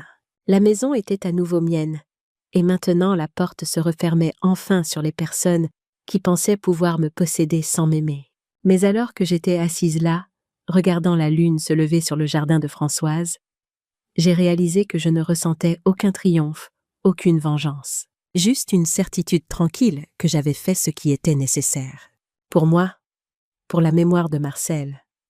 Et oui, même pour Hugo et Léa, qui méritaient mieux que de grandir dans une maison construite sur la tromperie. Demain apporterait de nouveaux défis. Les questions pratiques de récupérer une maison, le décompte émotionnel de ce qui avait été perdu. Mais ce soir, je me suis permis simplement d'être une femme qui avait tenu bon, une mère qui avait choisi la vérité plutôt que l'apaisement, une grand-mère qui trouverait un moyen de protéger les enfants qu'elle aimait, même si cela signifiait bouleverser leur monde pour un temps. Le message est arrivé exactement 7 jours plus tard. Pas de Mathilde, d'Antoine. Un simple texto, pas de salutation, pas de ponctuation. Je suis désolée. C'était tout. Je l'ai fixé longtemps. Mon pouce planait au-dessus de l'écran. Pas pour répondre. Je n'étais pas naïve, mais juste pour l'absorber. Je me suis laissé ressentir tout ce qui avait besoin de monter. Mais rien n'est venu. Pas de colère, pas de soulagement, juste du vide. Au moment où ce texto est arrivé, j'avais déjà appris le reste par une voisine qui parlait encore à Françoise. Mathilde était partie. Elle avait fait ses valises avec les enfants et était partie le jour même où le jugement était tombé. Elle avait pris ses affaires et pas grand-chose d'autre. Pas d'adresse de réexpédition, juste un départ silencieux. Pas d'au revoir. Apparemment, elle était restée pour la maison, pour la sécurité, pour l'héritage qu'elle pensait être le sien. Une fois le titre disparu, son amour aussi avait disparu. Antoine était seul maintenant. Je n'ai pas jubilé, je n'ai pas souri. J'ai juste pris rendez-vous avec le serrurier. Il est venu ce vendredi matin, un homme petit aux yeux gentils et à l'haleine de café. Il m'a salué comme n'importe quel autre travail. « Vous emménagez dans un nouvel endroit ?» a-t-il demandé nonchalamment en tirant sur l'ancienne serrure. « Non », ai-je dit en le regardant travailler. « Je reviens juste dans un ancien. » Il lui a fallu 12 minutes pour changer toutes les serrures. Quand il m'a tendu le nouveau jeu de clés, je n'ai pas pleuré. Je n'ai pas tremblé. Je les ai juste tenues dans ma paume comme quelque chose de sacré. Du métal froid, solide. J'ai fait le tour de l'extérieur de la maison une fois avant d'entrer. Le jardin avant était pire qu'avant. Les mauvaises herbes étouffaient les derniers hortensias de Marcel. La pelouse était pelée par endroits, comme si elle avait abandonné elle aussi. Mais je pouvais arranger ça. Avec le temps, je le ferai. J'ai monté les marches du perron, j'ai appuyé la nouvelle clé dans la serrure et je l'ai tournée. Elle s'est ouverte avec un son si doux que je l'ai presque manqué. À l'intérieur, l'air était moisi et renfermé. Les rideaux étaient tirés serrés. Les sols n'avaient pas été balayés depuis des semaines. Des jouets et de la vaisselle éparpillés, comme si quelqu'un avait été interrompu en pleine vie. Mais ce n'était plus leur place à finir. J'ai marché lentement, une pièce puis la suivante. Mes pieds se souvenaient des craquements du parquet. Mes yeux sont allés au mur où Hugo avait autrefois dessiné avec des crayons. Ils avaient peint par-dessus, négligemment. Mais je pouvais encore voir le contour d'un soleil avec un visage souriant. Je l'ai touché avec 2 doigts. Brièvement, cet après-midi-là, j'ai changé le linge de lit dans mon ancienne chambre. J'ai ouvert chaque fenêtre. J'ai sorti les poubelles. J'ai plié ce qui restait de leur linge et je l'ai placé dans une boîte près de la porte d'entrée avec un mot. Je ne garderai pas ce qui ne m'appartient pas. Et cela les incluait. Quand je suis partie ce soir-là, juste pour une nuit, pour laisser la maison respirer, j'ai verrouillé la porte derrière moi avec les nouvelles clés. Antoine n'a jamais répondu au jugement du tribunal. Il n'a jamais demandé de délai. Il n'est même jamais venu chercher la boîte. Mais ça n'avait pas d'importance. Ce qui comptait, c'était le silence qui a suivi. Un silence sans tension, sans culpabilité. Un silence qui signifiait la liberté. Je suis retournée dans la maison 2 jours plus tard. Seule cette fois. Pour de bon. Pas de Françoise attendant dehors. Pas de serrurier bricolant les serrures. Pas Dieu me regardant de derrière les rideaux. Juste moi, la clé et le silence. Le couloir d'entrée sentait encore faiblement l'heure désodorisant. Agrumes artificiels et quelque chose de musqué que Mathilde devait penser élégant. J'ai ouvert chaque fenêtre à nouveau, laissé la brise chasser le renfermé. Et puis je me suis tenue là, au milieu de la maison, et j'ai attendu que le chagrin vienne. Il n'est pas venu. Je pensais que je pourrais m'effondrer quand j'ai touché le mur où les soleils au crayon d'Hugo avaient autrefois vécu. Je pensais que je sangloterais en passant devant l'îlot de cuisine où j'avais appris à Léa comment casser des œufs sans mettre de coquilles dans la pâte. Mais tout ce que j'ai ressenti était de la stabilité. Pas de la dureté, pas de l'engourdissement. Juste de la stabilité. Parce que ce n'était plus leur maison. Et ce n'était pas une boîte à souvenirs figée dans le temps. C'était à nouveau la mienne. Le bon, le mauvais, le bois abîmé et le radiateur têtu, et le clou à photo dépassant encore de la moulure du couloir. Tout cela. J'ai déballé une seule boîte ce soir-là. Juste une. Celle marquée Marcel Cuisine. À l'intérieur se trouvait son vieux tablier, le bleu décoloré avec Roi du barbecue, écrit sur le devant en lettres craquelées. Il le portait même quand on faisait juste des œufs brouillés. Il disait que ça lui donnait l'impression de faire quelque chose d'important. Je l'ai accroché au crochet près de la porte de derrière, exactement là où il était avant. Puis j'ai ouvert le tiroir à couvert. Vide. J'ai souri. Je suis allée au placard du couloir et j'ai sorti le service de rechange que j'avais gardé caché pendant des années. Rangé dans une boîte à chaussures derrière une vieille couette. La boîte sentait encore le cèdre et l'huile de citron. Je l'ai glissée dans le tiroir. Une pièce à la fois. C'était comme mettre la table pour moi-même. Pas d'invité, pas de représentation, pas de demander l'amour en échange de nourriture. Juste un tiroir, juste une femme, juste un foyer. Plus tard ce soir-là, je me suis assise sur le porche arrière avec une tasse de café et j'ai écouté la maison se poser. Les craquements étaient les mêmes. Le vent passait à travers la porte moustiquaire comme il l'avait toujours fait. Quelque part à proximité, un chien a aboyé. Une voiture est passée. La vie ne s'est arrêtée pour rien de tout ça. Je pensais que je me sentirais seule. Et d'une certaine façon, c'était le cas. Mais c'était une solitude propre, le genre qui ne fait pas mal, le genre qui fait de la place. J'ai pensé au dernier message d'Antoine. Je suis désolée. 3 mots envoyés trop tard. Envoyés quand il n'y avait plus rien à prendre. Il n'était pas revenu pour la boîte. Je l'ai donné à Françoise. À elle de décider quoi en faire. Quant à Mathilde, elle n'a jamais refait surface. Elle n'a jamais appelé, jamais même demandé ce qui était arrivé à la maison qu'elle avait autrefois traitée comme un trophée. Ce silence m'a tout dit. J'ai fini mon café et je suis rentrée. Le parquet a gémi sous mes pas, familier et indulgent. J'ai éteint les lumières une par une. Cette maison ne semblait plus hantée, elle semblait récupérée. Et moi aussi. 1 mois plus tard, j'étais agenouillée dans le jardin avant, arrachant les mauvaises herbes qui avaient étranglé les hortensias bien-aimées de Marcel. Le soleil de mai réchauffait mon dos alors que je travaillais, ameublissant soigneusement la terre autour des plantes survivantes. Il refleurirait avec des soins, tout comme moi. J'avais passé les semaines précédentes à récupérer la maison pièce par pièce, récurant les murs, réparant ce qui était cassé, remplaçant ce qui ne pouvait pas être réparé. J'avais peint la cuisine d'un jaune chaud que Marcel avait toujours aimé. J'avais accroché de nouveaux rideaux dans le salon. J'avais poncé les rayures du parquet et les avais cirées jusqu'à ce qu'elles brillent. C'était un travail dur, physiquement exigeant pour une femme de mon âge. Mais chaque courbature, chaque ampoule ressemblait à un insigne d'honneur. C'était ma maison, et je lui rendais la vie. Françoise aidait quand elle le pouvait, venant avec de la limonade maison et des sandwichs. « Tu travailles au trop dur !» disait-elle, même en retroussant ses manches pour m'aider à déplacer des meubles. « Ça fait du bien !» répondais-je, et c'était vrai. Chaque clou que j'enfonçais, chaque étagère que j'accrochais, chaque placard que j'organisais était un acte de récupération. Roger passait occasionnellement pour prendre de mes nouvelles. Il m'a apporté un cadeau de pendaison de crémaillère, un beau carillon pour le porche arrière. « J'ai pensé que tu aimerais quelque chose de nouveau, » a-t-il dit. « Quelque chose qui n'appartient qu'à toi. » Je l'ai accroché ce soir-là, écoutant sa douce mélodie tandis que la brise se levait. C'était un geste gentil, plus personnel que notre relation professionnelle ne l'avait été. Je me suis demandé si, dans une autre vie, Il aurait pu y avoir quelque chose de plus là. Mais pour l'instant, j'étais contente d'être seule avec ma maison et mes souvenirs. Vanessa appelait régulièrement, me donnant des nouvelles d'Hugo et Léa. Mathilde les avait emmenés chez ses parents dans le sud de la France, m'a-t-elle dit.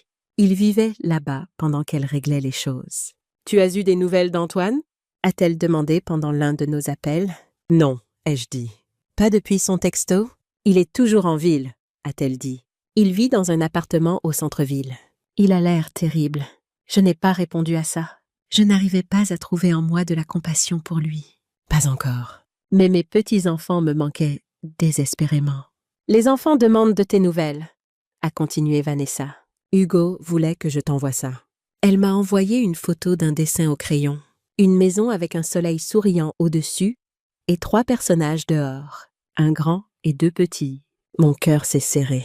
J'ai sauvegardé l'image et je l'ai fait imprimer et encadrer le jour même. Le temps s'est réchauffé alors que mai devenait juin. J'ai établi une nouvelle routine. Café du matin sur le porche arrière. Jardinage jusqu'à ce que la chaleur devienne trop forte. Déjeuner avec Françoise ou parfois seule avec un livre.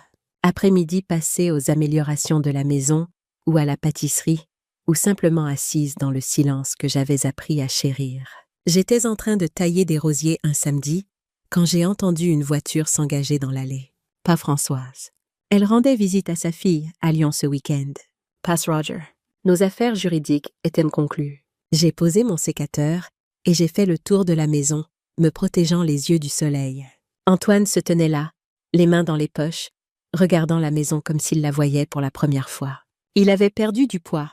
Ses vêtements pendaient lâchement sur sa silhouette et son visage avait une maigreur que je ne reconnaissais pas. Il s'est retourné quand il a entendu mes pas sur le gravier. « Maman » a-t-il dit, sa voix se brisant légèrement. « Le jardin est beau. Tu as beaucoup travaillé. » Je n'ai pas couru vers lui. Je n'ai pas crié. Je suis simplement restée là, attendant. Il avait besoin d'attention, ai-je dit. Comme beaucoup de choses. Je vois ça maintenant, a-t-il dit doucement. Je n'ai pas tout de suite invité à entrer. Nous sommes restés là dans l'allée, le soleil nous frappant tous les deux, le silence s'étirant entre nous comme une chose vivante. Mathilde est partie, a-t-il dit finalement. Elle a pris les enfants chez ses parents, dans le sud. Je sais. Vanessa me l'a dit. Il a semblé surpris. Toi et Vanessa, vous vous parlez? Oui. Elle m'apporte des dessins d'Hugo. Il a dégluti difficilement. Je ne savais pas ça. Il y a beaucoup de choses que tu ne sais pas, Antoine. Il a hoché la tête, acceptant la critique. Je mérite ça. J'ai soupiré, soudain fatigué. Pas en colère, juste lasse de rester debout dans la chaleur, ressassant la douleur. Pourquoi es-tu là? Je voulais voir la maison, a-t-il dit. Puis plus honnêtement, je voulais te voir, pour m'excuser correctement, pas par texto. J'ai étudié son visage, cherchant les tactiques manipulatrices dont Roger m'avait averti. Mais tout ce que j'ai vu était de l'épuisement et du regret. Pas le remords calculé de quelqu'un qui essaie d'obtenir quelque chose, mais le véritable chagrin de quelqu'un qui a tout perdu et qui sait que c'est de sa faute. « Tu veux entrer ?» ai-je finalement demandé. « Je viens de faire de la limonade. » Il a levé les yeux, surpris. « Oui, » a-t-il dit doucement. « J'aimerais bien. » Nous nous sommes assis dans la cuisine à la table où notre famille s'était réunie d'innombrables fois auparavant. Les murs jaunes semblaient retenir la lumière du soleil, rendant la pièce plus chaude, plus accueillante qu'elle ne l'avait été sous le design gris et froid de Mathilde. « Tu as changé des choses, » a dit Antoine en regardant autour de lui. « J'ai restauré des choses, » ai-je corrigé gentiment. « Comme elles étaient. » Comme elles devraient être. Il a hoché la tête, tournant le verre de limonade dans ses mains. « Maman, je suis tellement désolée. Ce que j'ai dit cette nuit-là, » il s'est tu, incapable de trouver des mots adéquats à la trahison. « Tu m'as dit que je ne faisais plus partie de la famille, » ai-je dit, le nommant pour lui. « Tu m'as jeté de ma propre maison. » Oui. Il n'a pas essayé d'adoucir ou d'expliquer.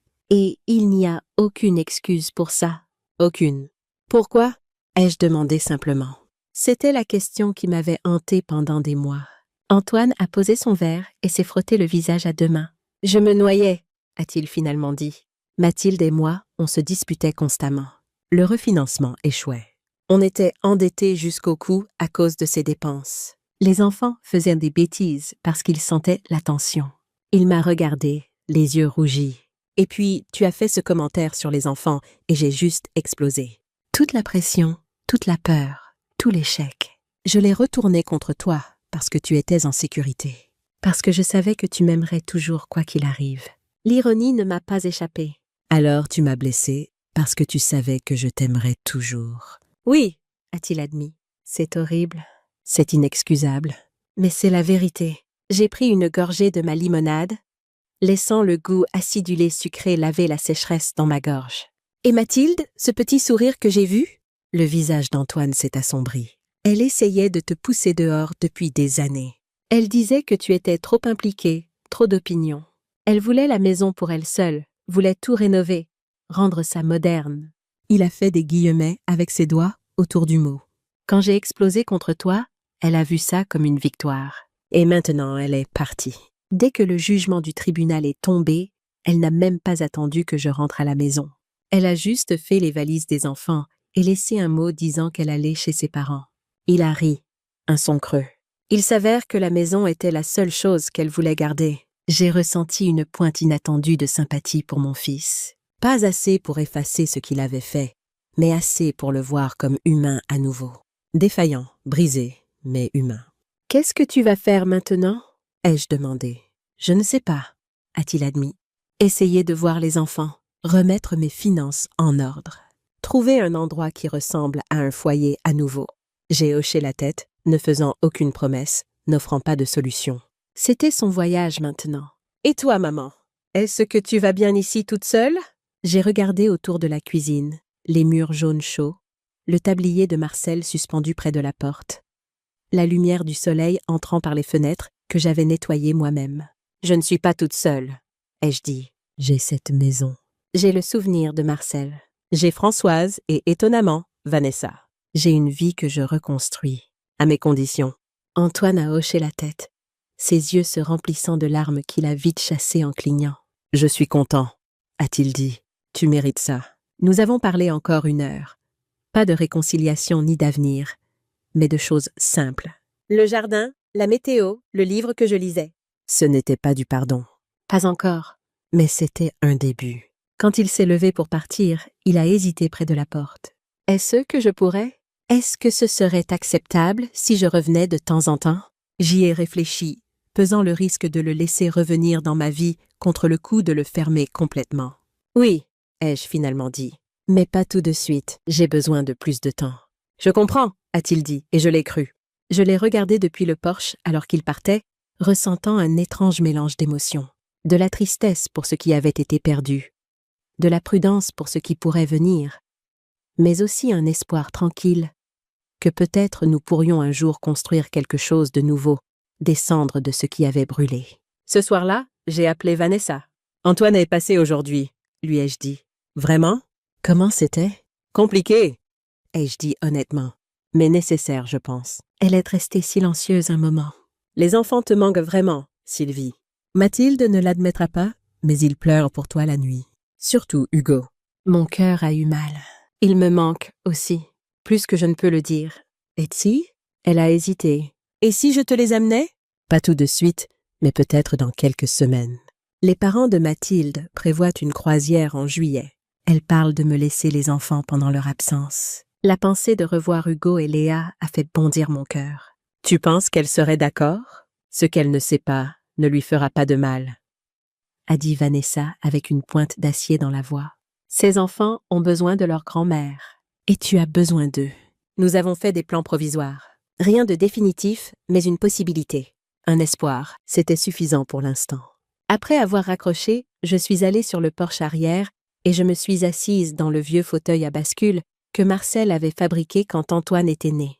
La soirée était chaude, l'air lourd du parfum des roses. Mon carillon chantait doucement dans la brise. J'ai pensé aux mois qui avaient passé depuis ce dîner fatidique. La douleur, le combat, la victoire qui semblait creuse jusqu'à ce que je la remplisse de ma propre force. J'ai pensé à Antoine, brisé et plein de remords. À Mathilde, froide et calculatrice. À Hugo et Léa, innocents et confus. Et j'ai pensé à moi-même. Pas seulement comme la mère d'Antoine ou la grand-mère d'Hugo et Léa, mais comme Sylvie. Une femme qui avait fait face à la trahison et en était sortie plus forte. Une femme qui avait récupéré non seulement sa maison, mais sa dignité. Le chemin à venir n'était pas encore clair. Des relations avaient été brisées, la confiance avait été anéantie. Mais assise là, dans le crépuscule qui s'installait, écoutant les sons familiers de mon foyer, j'ai ressenti une paix que je n'avais pas espéré retrouver. J'avais survécu, je m'étais battue, j'avais gagné, et maintenant, j'allais reconstruire. Pas seulement des murs et des jardins, mais des liens et des limites. À mes conditions, avec ma force, en mon temps. Le carillon a chanté à nouveau, une douce mélodie qui semblait dire « ceci n'est que le début ». Le meilleur reste à venir. J'ai souri et me suis balancée doucement dans le fauteuil de Marcel, regardant les premières étoiles apparaître dans le ciel crépusculaire. « Tu avais raison, Marcel », ai-je murmuré. Les gens changent, mais moi aussi.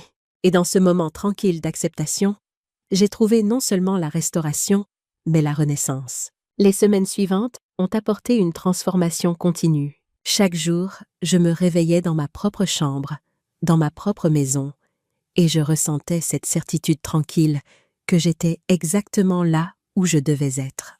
Le jardin refleurissait sous mes soins attentifs. Les hortensias de Marcel, que j'avais cru perdues, ont commencé à montrer de nouvelles pousses. Les rosiers que j'avais taillés avec amour produisaient maintenant des boutons prometteurs. Même la pelouse, autrefois pelée et négligée, retrouvait sa verdure d'antan.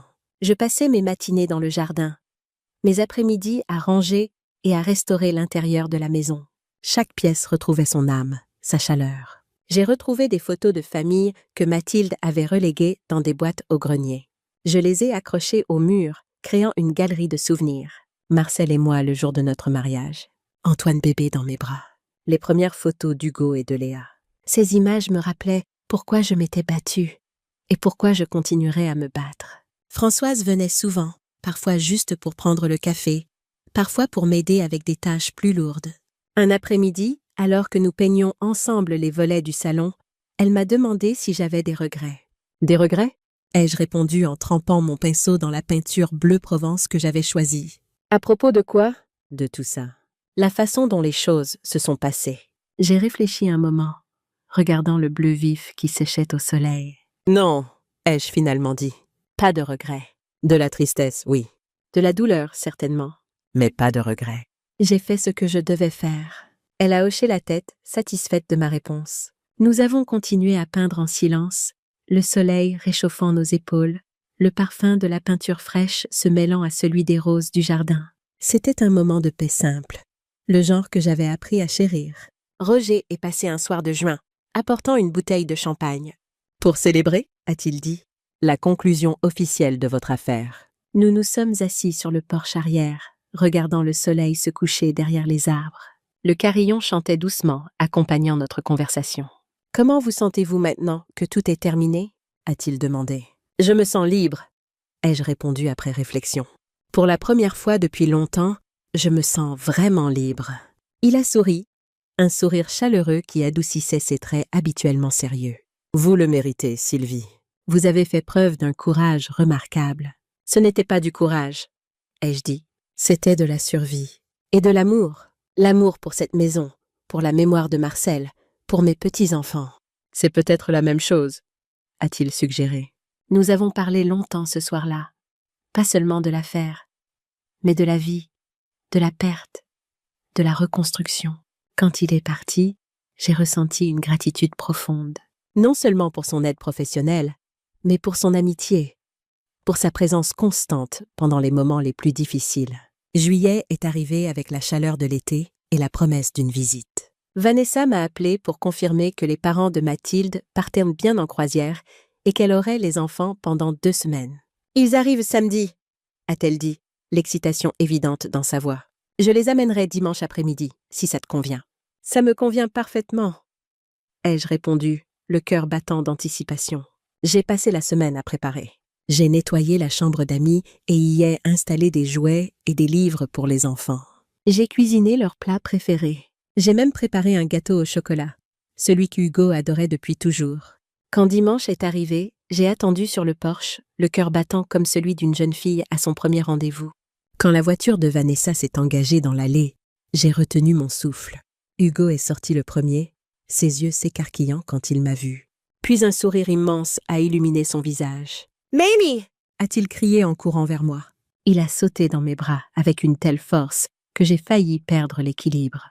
Je l'ai serré fort, respirant son odeur d'enfant, de savon et de soleil. « Tu m'as tellement manqué, mon cœur !» ai-je murmuré. « Toi aussi, mamie !»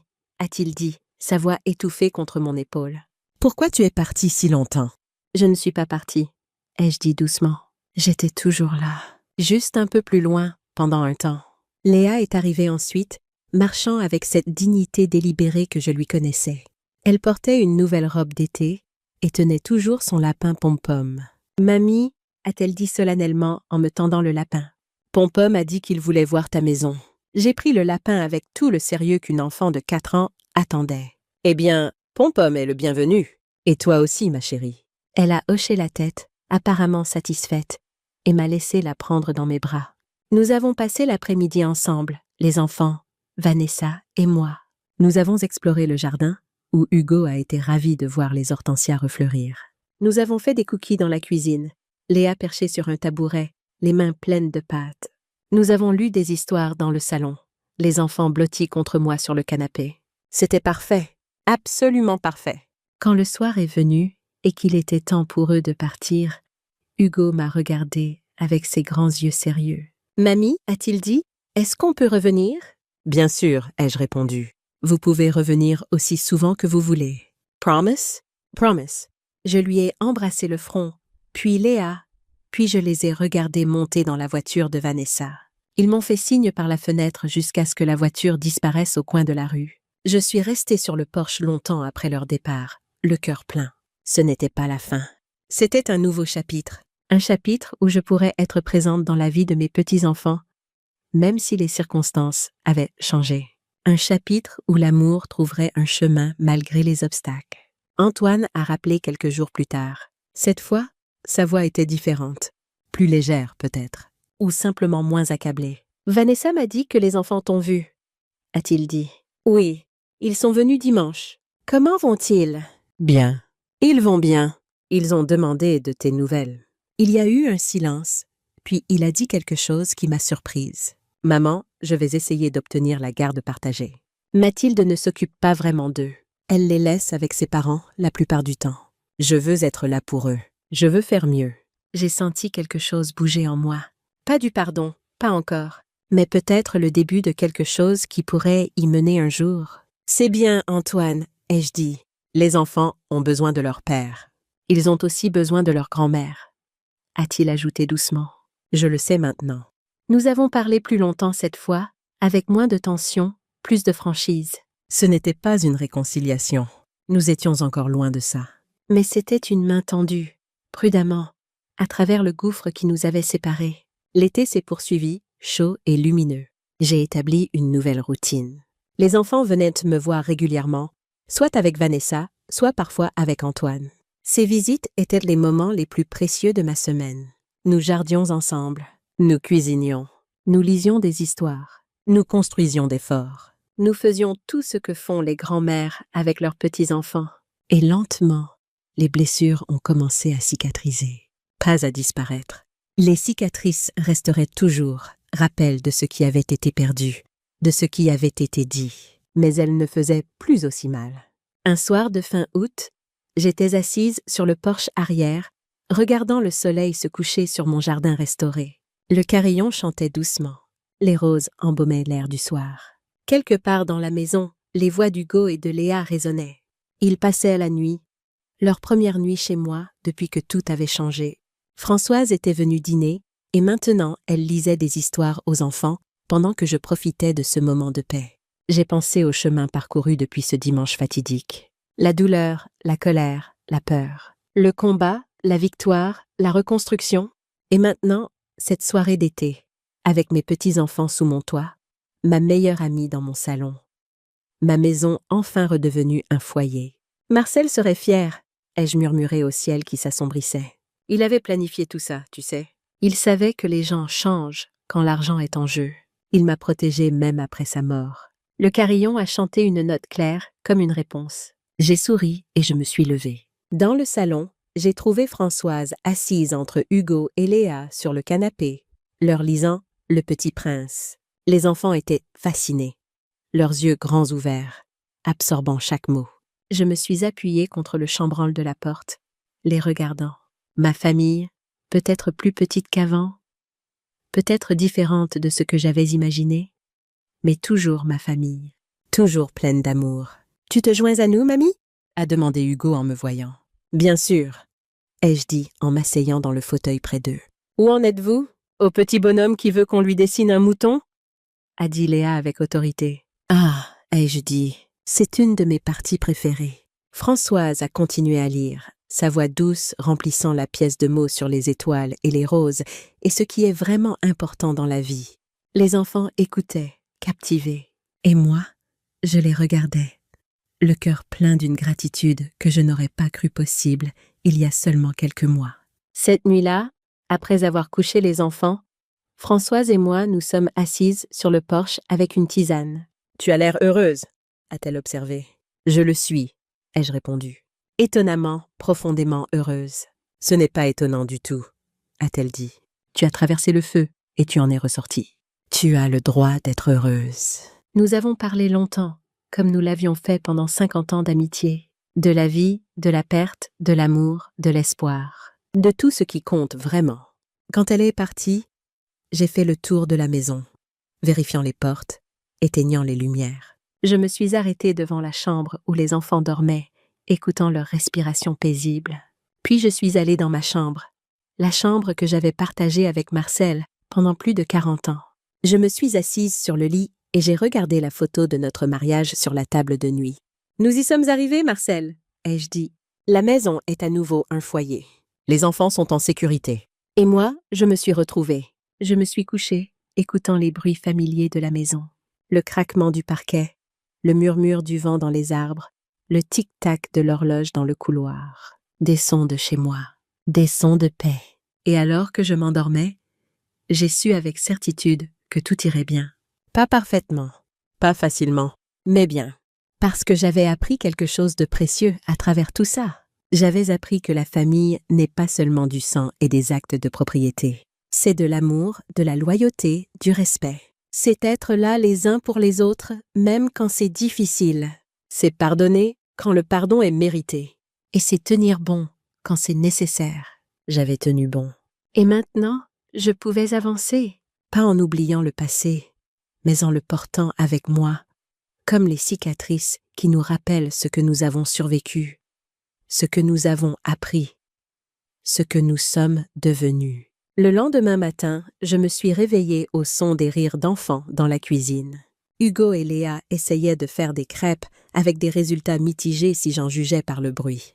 Je me suis levée, j'ai enfilé ma robe de chambre et je suis allée les rejoindre. « Bonjour, mamie » ont-ils crié en me voyant. « On te fait le petit déjeuner. » J'ai regardé la farine sur le comptoir, les œufs cassés par terre, le lait renversé sur la table, et j'ai souri. « C'est merveilleux » ai-je dit. « Laissez-moi vous aider. » Nous avons fait des crêpes ensemble, riant des formes bizarres, des ratés qui finissaient par être les meilleurs. Nous avons pris le petit déjeuner sur le porche, regardant le jardin s'éveiller dans la lumière du matin. Et j'ai pensé que c'était ça, le bonheur. Pas les grandes victoires, pas les batailles gagnées, mais ces petits moments. Le rire d'un enfant, le parfum des crêpes, le soleil sur les hortensias de Marcel. L'amour simple et présent. Je ne savais pas ce que l'avenir nous réservait. Si Antoine et moi nous réconcilierions vraiment, si Mathilde reviendrait un jour, si les blessures guériraient complètement. Mais je savais une chose avec certitude. Quoi qu'il arrive, je serais prête. J'avais survécu au pire. J'avais récupéré ce qui m'appartenait. J'avais retrouvé ma force, ma dignité, mon foyer.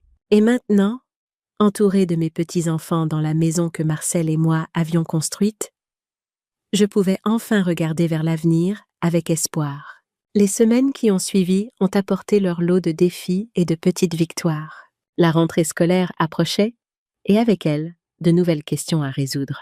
Antoine m'a appelé un soir de septembre, sa voix plus assurée qu'elle ne l'avait été depuis des mois. « Maman, » a-t-il commencé, « j'ai quelque chose à te dire. J'ai obtenu la garde partagée. Mon cœur a fait un bond. C'est merveilleux, Antoine. Comment les enfants ont-ils réagi? Hugo était fou de joie. Léa, eh bien, tu la connais? Elle a hoché la tête solennellement et a dit d'accord, papa. J'ai ri malgré moi. Ça ressemble bien à notre Léa. Il y a eu un silence, puis Antoine a ajouté quelque chose qui m'a surprise. Maman, je sais que j'ai encore beaucoup de chemin à parcourir, mais j'essaye vraiment. Je vais à des séances de thérapie. J'apprends à gérer mes émotions différemment. Je veux être un meilleur père, un meilleur fils. Ces mots, prononcés avec une sincérité que je n'avais pas entendue depuis longtemps, ont ouvert quelque chose en moi. Pas du pardon complet, pas encore, mais une porte entr'ouverte, laissant entrer un peu de lumière. C'est bien, Antoine, ai-je dit doucement. C'est vraiment bien. Les enfants ont de la chance de t'avoir. Et toi aussi, a-t-il ajouté. Ils ont de la chance de t'avoir aussi. Nous nous sommes dit au revoir sur ces mots, et j'ai raccroché le cœur léger. Ce n'était pas une réconciliation miraculeuse. Nous avions encore des mois, peut-être des années de travail devant nous, mais c'était un pas dans la bonne direction. Le premier de beaucoup, je l'espérais. Françoise est venue dîner ce soir-là, comme elle le faisait souvent maintenant. Elle avait apporté une tarte aux pommes, faite avec les fruits de son jardin. « Il s'améliore vraiment », a-t-elle observé après que je lui ai raconté la conversation. « Peut-être. Je reste prudente ?» ai-je répondu. « Mais oui, je vois des changements. » « Et les enfants? Comment gèrent-ils tout ça? » « Mieux que je ne l'aurais cru, ai-je dit. Les enfants sont résilients. Et ils sont entourés d'amour. De leur père maintenant, de Vanessa, de moi. Même si leur mère n'est pas aussi présente qu'elle devrait l'être. « Mathilde, » a dit Françoise avec une pointe de mépris. « Qu'est-ce qu'elle devient? » Elle est toujours chez ses parents, dans le sud. Elle voit les enfants 1 semaine sur 2, mais d'après ce que dit Vanessa, elle passe plus de temps sur son téléphone qu'avec eux. J'ai secoué la tête tristement. Je pensais qu'une fois qu'elle aurait perdu la maison, elle aurait peut-être changé, réalisé ce qui comptait vraiment. Mais non, certaines personnes ne changent pas, a dit Françoise. Elles révèlent juste qui elles ont toujours été. C'était vrai, et c'était triste. Mais je ne pouvais pas me concentrer sur Mathilde. Je devais me concentrer sur ce que je pouvais contrôler. Mon foyer, mes relations, ma propre croissance. L'automne est arrivé, peignant le jardin de couleurs dorées et rouges. Les hortensias de Marcel avaient refleuri magnifiquement, leurs têtes bleues et roses se balançant dans la brise. Chaque fois que je les regardais, je pensais à lui, à sa sagesse, à sa prévoyance. « Tu avais raison sur tout », lui disais-je parfois, en arrosant les fleurs. Les gens changent, les papiers protègent. Et l'amour, le vrai amour, survit à tout. Un samedi d'octobre, j'ai organisé un dîner spécial. Ma première vraie réception depuis que j'avais récupéré la maison. J'ai invité Françoise, Roger, Vanessa et pour la première fois, Antoine avec les enfants. Ce n'était pas un grand événement. Juste un repas simple, du bœuf bourguignon fait selon la recette de Marcel, accompagné de légumes du jardin. Mais la table était belle, dressée avec la vaisselle de Limoges, les bougies allumées, les fleurs fraîches au centre. Quand tout le monde est arrivé, j'ai ressenti une vague d'émotion.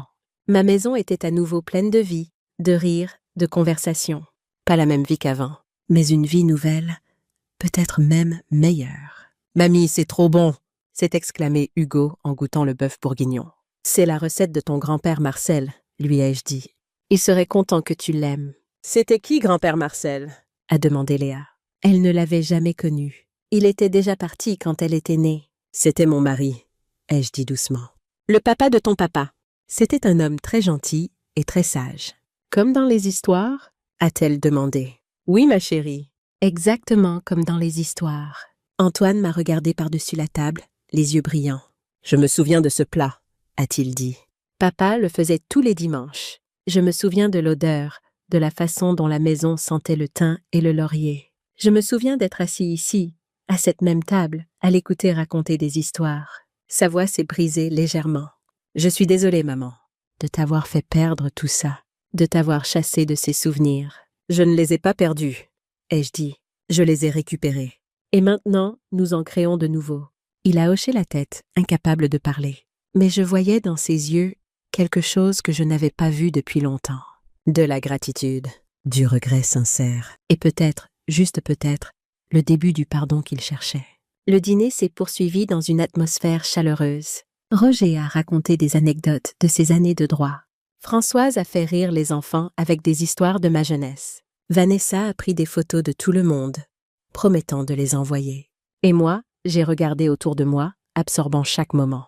Ma maison, mon foyer, ma famille, différente de ce qu'elle avait été, mais toujours mienne, toujours précieuse. Après le dessert, une tarte aux fruits rouges que Françoise avait apportée, les enfants sont allés jouer dans le salon. Les adultes sont restés à table, savourant le café et la conversation. « Tu as fait un travail remarquable avec cette maison, Sylvie », a dit Roger en regardant autour de lui. « Elle est magnifique. Elle a toujours été magnifique, » ai-je répondu. Elle avait juste besoin qu'on s'en souvienne. C'est une belle façon de le dire, a observé Vanessa. Elle m'a regardée avec une admiration que je ne m'attendais pas. Tu sais, Sylvie, quand tout ça a commencé, je ne savais pas de quel côté me mettre. Mathilde est ma sœur. Mais maintenant, je vois clairement qui a eu raison depuis le début. Ce n'est pas une question d'avoir raison ou tort, ai-je dit. C'est une question de faire ce qui est juste. Pour soi, pour ses proches, pour l'avenir. Elle a hoché la tête. Mathilde ne comprendra peut-être jamais ça. Mais les enfants comprendront. Un jour, ils sauront tout ce que tu as fait pour eux. J'espère juste qu'ils sauront qu'ils sont aimés, ai-je dit. C'est tout ce qui compte, vraiment. La soirée s'est terminée tard, avec des embrassades et des promesses de se revoir bientôt. Antoine a été le dernier à partir, s'attardant sur le seuil avec les enfants endormis dans ses bras. « Merci, maman », a-t-il dit simplement. « Pour ce soir. »« Pour tout. » Je l'ai regardé, mon fils, cet homme qui m'avait tant blessé mais qui essayait maintenant si fort de se racheter. Et j'ai ressenti quelque chose que je n'avais pas ressenti depuis longtemps. De l'espoir. De l'espoir pour nous, pour notre famille, pour l'avenir. « Bonne nuit, Antoine, ai-je dit. Rentre bien. » Il a hoché la tête et s'est dirigé vers sa voiture. Je l'ai regardé installer les enfants sur la banquette arrière, les couvrant tendrement d'une couverture. Puis, il m'a fait un signe de la main et est parti. Je suis restée sur le porche jusqu'à ce que les feux arrière disparaissent au bout de la rue. La nuit était fraîche, l'air sentait l'automne et la promesse de l'hiver à venir. Mais je n'avais pas froid.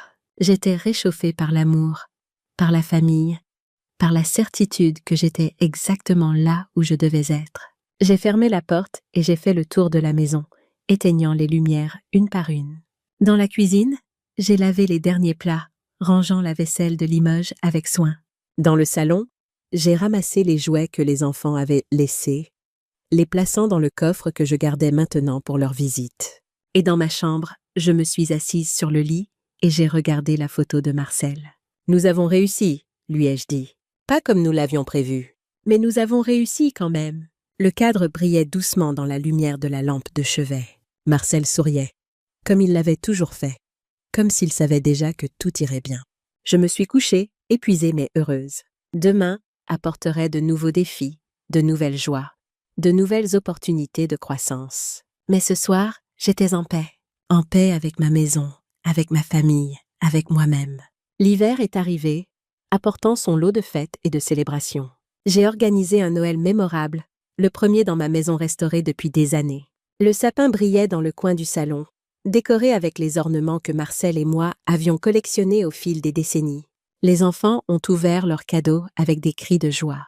Antoine était là, sobre et attentif, aidant Léa à déballer sa nouvelle poupée. Françoise avait apporté une bûche au chocolat. Roger était passé prendre l'apéritif, apportant du champagne et des vœux de bonheur. C'était parfait. Pas parfait au sens où rien n'allait mal, mais parfait au sens où tout allait bien. Nous étions ensemble, nous étions en famille, nous étions chez nous.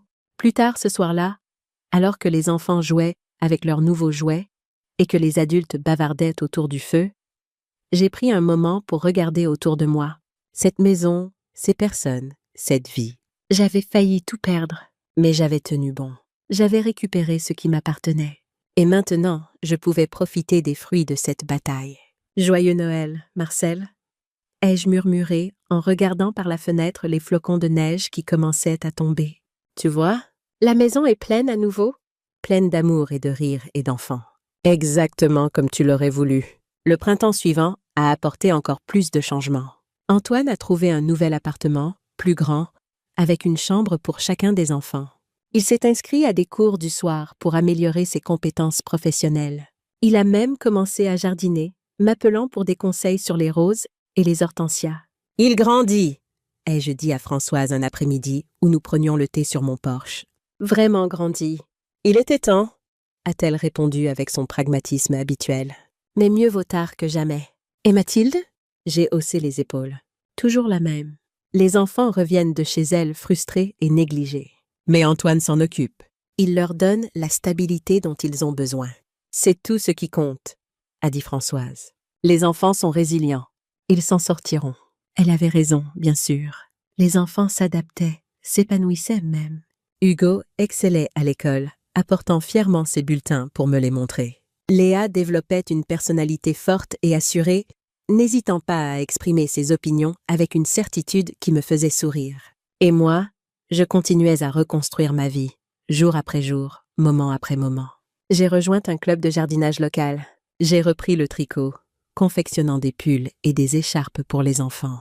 J'ai même commencé à écrire mes mémoires, racontant l'histoire de ma vie, de ma famille, de cette maison. Un soir d'avril, alors que je travaillais dans mon journal, j'ai réalisé quelque chose de profond. Je n'étais plus définie par ce qui m'était arrivé. J'étais définie par ce que j'avais fait avec ce qui m'était arrivé. J'avais été trahie, mais je n'étais pas une victime. J'avais été blessée, mais je n'étais pas brisée. J'avais été chassée de chez moi, mais j'avais récupéré ma maison et, plus important encore, ma dignité. J'ai fermé mon journal et je suis sortie sur le porche. Le soleil se couchait, peignant le ciel de rose et d'or. Le jardin était en pleine floraison, les hortensias de Marcel plus beaux que jamais. Le carillon chantait sa douce mélodie. C'était ma vie, ma maison, mon avenir. Et c'était beau. L'été suivant a marqué le premier anniversaire de ma victoire au tribunal. Je n'ai pas célébré avec fanfare. J'ai simplement passé la journée comme j'aimais la passer désormais.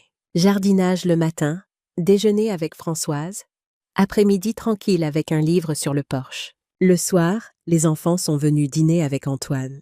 Nous avons mangé dans le jardin, profitant de la douceur de la soirée. Hugo m'a raconté ses projets pour les vacances. Léa m'a montré sa dernière danse, celle qu'elle avait apprise à l'école. Antoine m'a aidé à ranger la vaisselle. Et pour la première fois depuis longtemps, nous avons ri ensemble. Vraiment ri, sans arrière-pensée, sans douleur cachée. « Tu sais, maman » a-t-il dit alors que nous nous tenions côte à côte devant l'évier, « je ne te remercierai jamais assez. »« De quoi ?» ai-je demandé, surprise. « De ne pas avoir abandonné, de t'être battu. Pas seulement pour la maison, mais pour nous. Pour les enfants, pour me donner une chance de me racheter. » J'ai posé le torchon et je me suis tournée vers lui. Ce n'était pas facile, ai-je dit honnêtement. Il y a eu des moments où j'ai voulu tout laisser tomber, où la douleur était trop forte. Mais je ne pouvais pas. Cette maison, ces souvenirs, vous, tout ça valait la peine de se battre. Il a hoché la tête, les yeux brillants. « Je suis tellement désolée pour tout ce que je t'ai fait subir. »« Je sais, » ai-je dit. « Et je te pardonne, Antoine.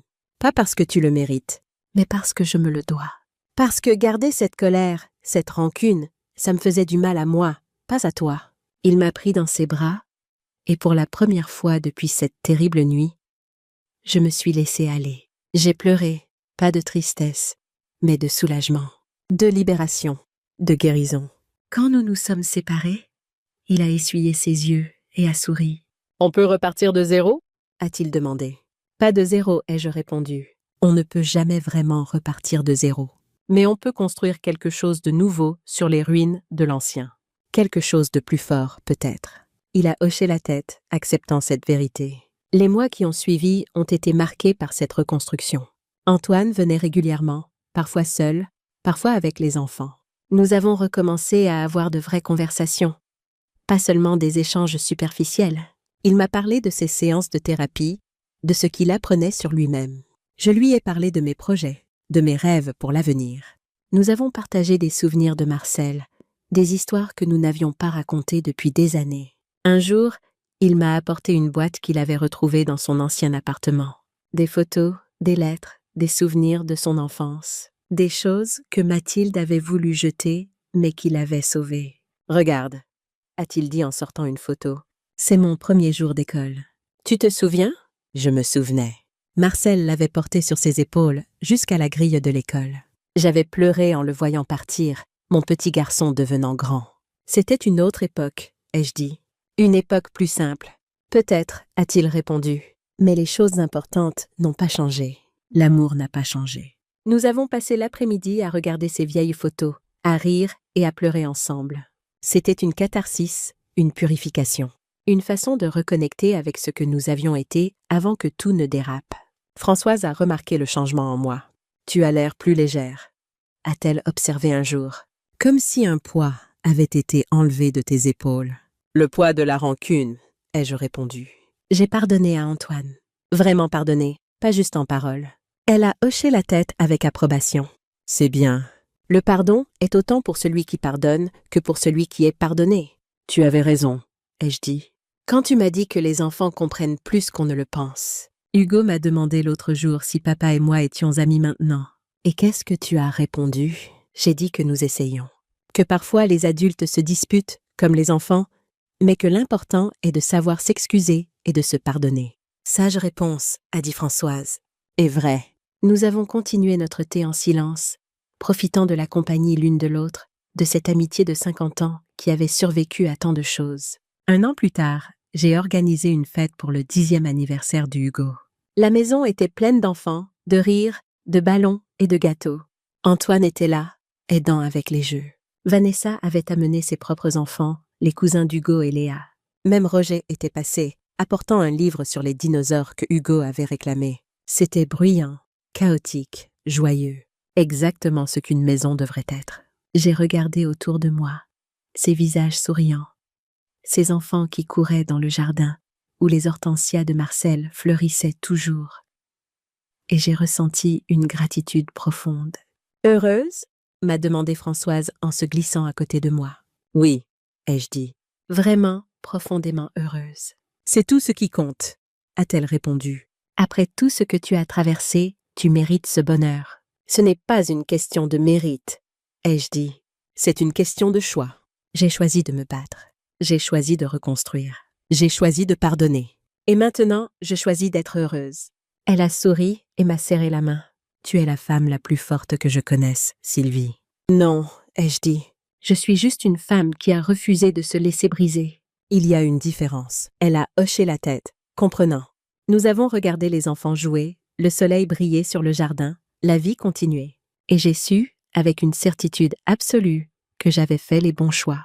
Que Marcel, où qu'il soit, était fier de moi.